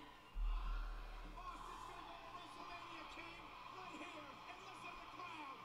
Oh, be proud of yourself, Austin. The rattlesnake is gonna walk his way to Philadelphia. Austin touches the floor for. Look at this. Look at Vince. Look at this. McMahon Not done yet. is flipping off the rattlesnake.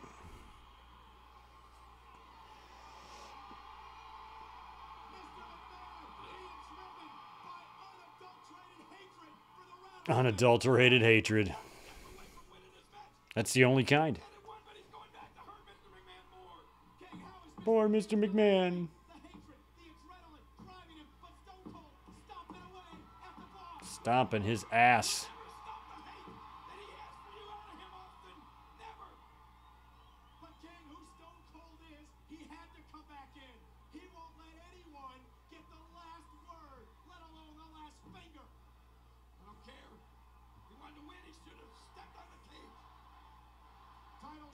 Oh, low blow.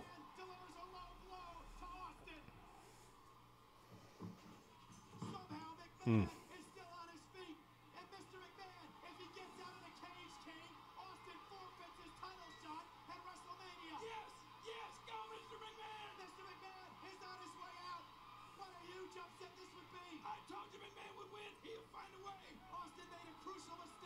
Nope. He got pretty far, though. Oh, Lord. I mean, Vince has got to be in so much pain. The fact that he's hanging, like, upside down on a cage like that after that bump he took. Just pile drive him straight down now, right on the mat. Oh, oof, what a bump. Vince looks like he's in legitimate pain. Good.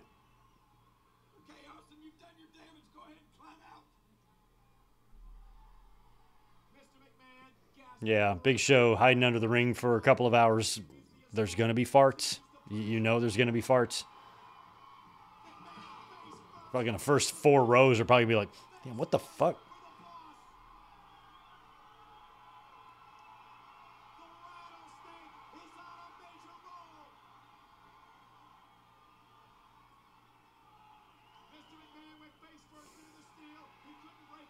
Vince is bleeding now.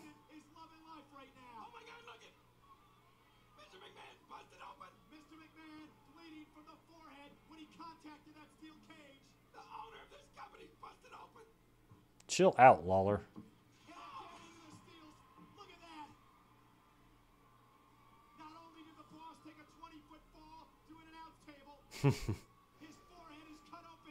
I don't think it was 20 feet. You don't even have to exaggerate on something like that. The visual of it enough. Doesn't matter how high it was. It looked like the gnarliest thing ever.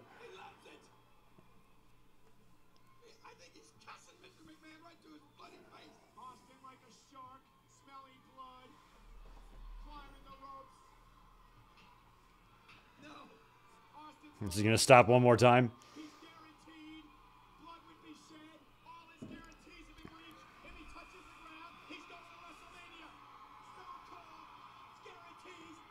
And that's it. Austin can just touch, and it's over.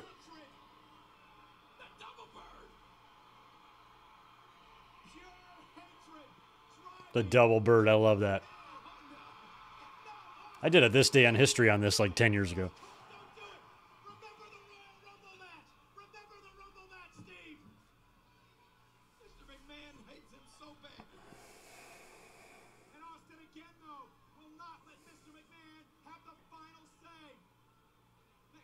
Mm.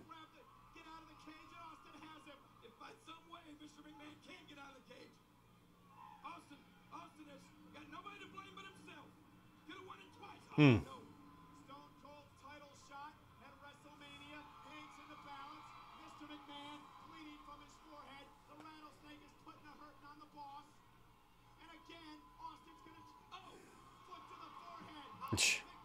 McMahon crumples.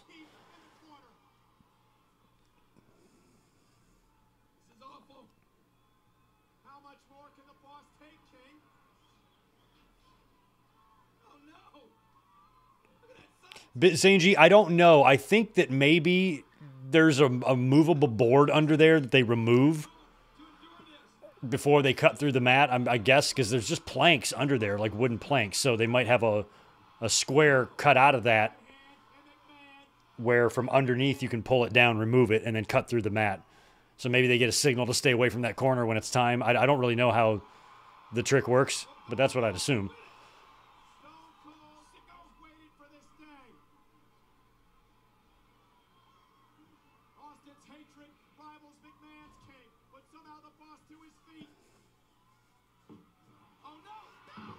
Oh, there's the stunner. And now you can see Vince. Now they start positioning, right?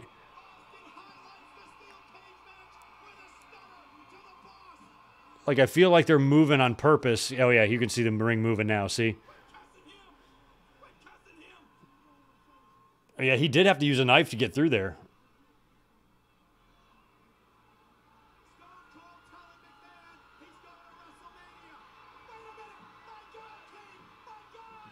From underneath the ring.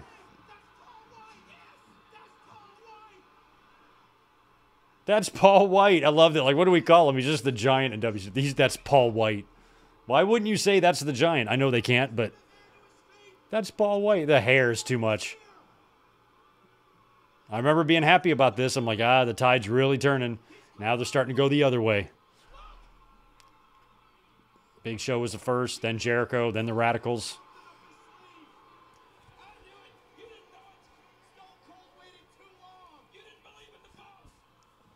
What a shitty debut, too. He debuts and, like, screws up and costs his boss the match. Then in his first match in WWE, he loses to Austin. Throw him right into the cage. Oh. That counts. Vince, you can't be pissed at Big Show for that. It's your janky cage that failed.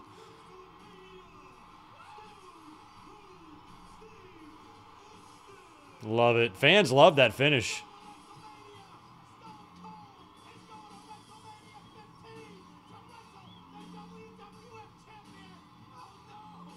And the Giant is in WWE.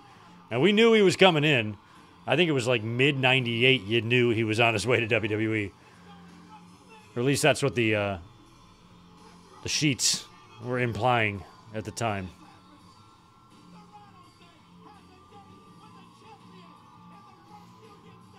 Killer Cam, thanks for the 5. Nice. Going to Raw tomorrow. Then get to meet Braun Breaker at Cricket Wireless tomorrow morning for a meet and greet. That's awesome. Tell him to change his name, okay? I like the little confrontation with him and AJ on Raw.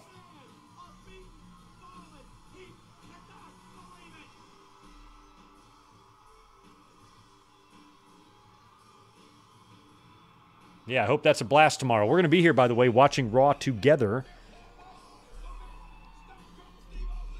I do have a doctor's appointment tomorrow as well, but I don't think that's going to hinder my watch-along abilities, so we'll be up here as scheduled. And as soon as WWE starts throwing some matches on us, they probably already have, because we know the Seth one. So as long as I have some sort of match advertised, I can get a thumbnail up, so I know what to put on it.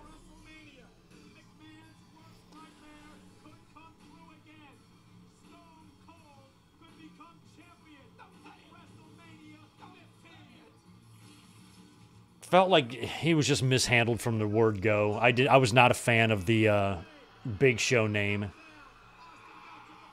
I kind of liked Big Nasty a little bit, but Big Show, Big Nasty would have been all right.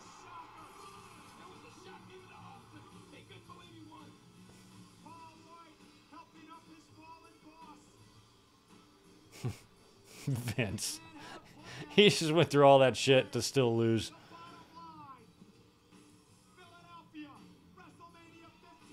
Titan Sports Production. That's a wrap on the final In Your House of all time. Right on. Oh, we can stick around for Over the Edge 1999, which is listed at 2 hours 22 minutes. No, thank you. Not sticking around for that at all. Right on. Oh yeah, Dakota Kai and Ivy Nile for a number one contenders match as well. Cool. So yeah, we got some action tomorrow night on Raw. We'll be here to watch that. Thanks again for joining us tonight. Felt good to be back for the classic watch along. Like I said, next week, we'll plan on doing probably a WCW Super Brawl unless, I'm not feeling great after my procedure, but I think I'll be fine. So we'll be here next week to do that. And make sure you're here tomorrow night for Raw. Keep a lookout for a link. I'll throw one up tonight for sure. It'll be up, and we'll be here doing that tomorrow. So thanks again for hanging out with me tonight. We'll be back at it again next week, of course. And I'll be catching y'all tomorrow night. Thumbs up button on the way out the door. If you could, I would appreciate it. And thank you so much for your support and hanging out all the time. These Sundays are a lot of fun, and you guys are the reason for that. So I appreciate it. Just want to let you guys know I appreciate y'all. Have a good one. Catch you tomorrow. Peace.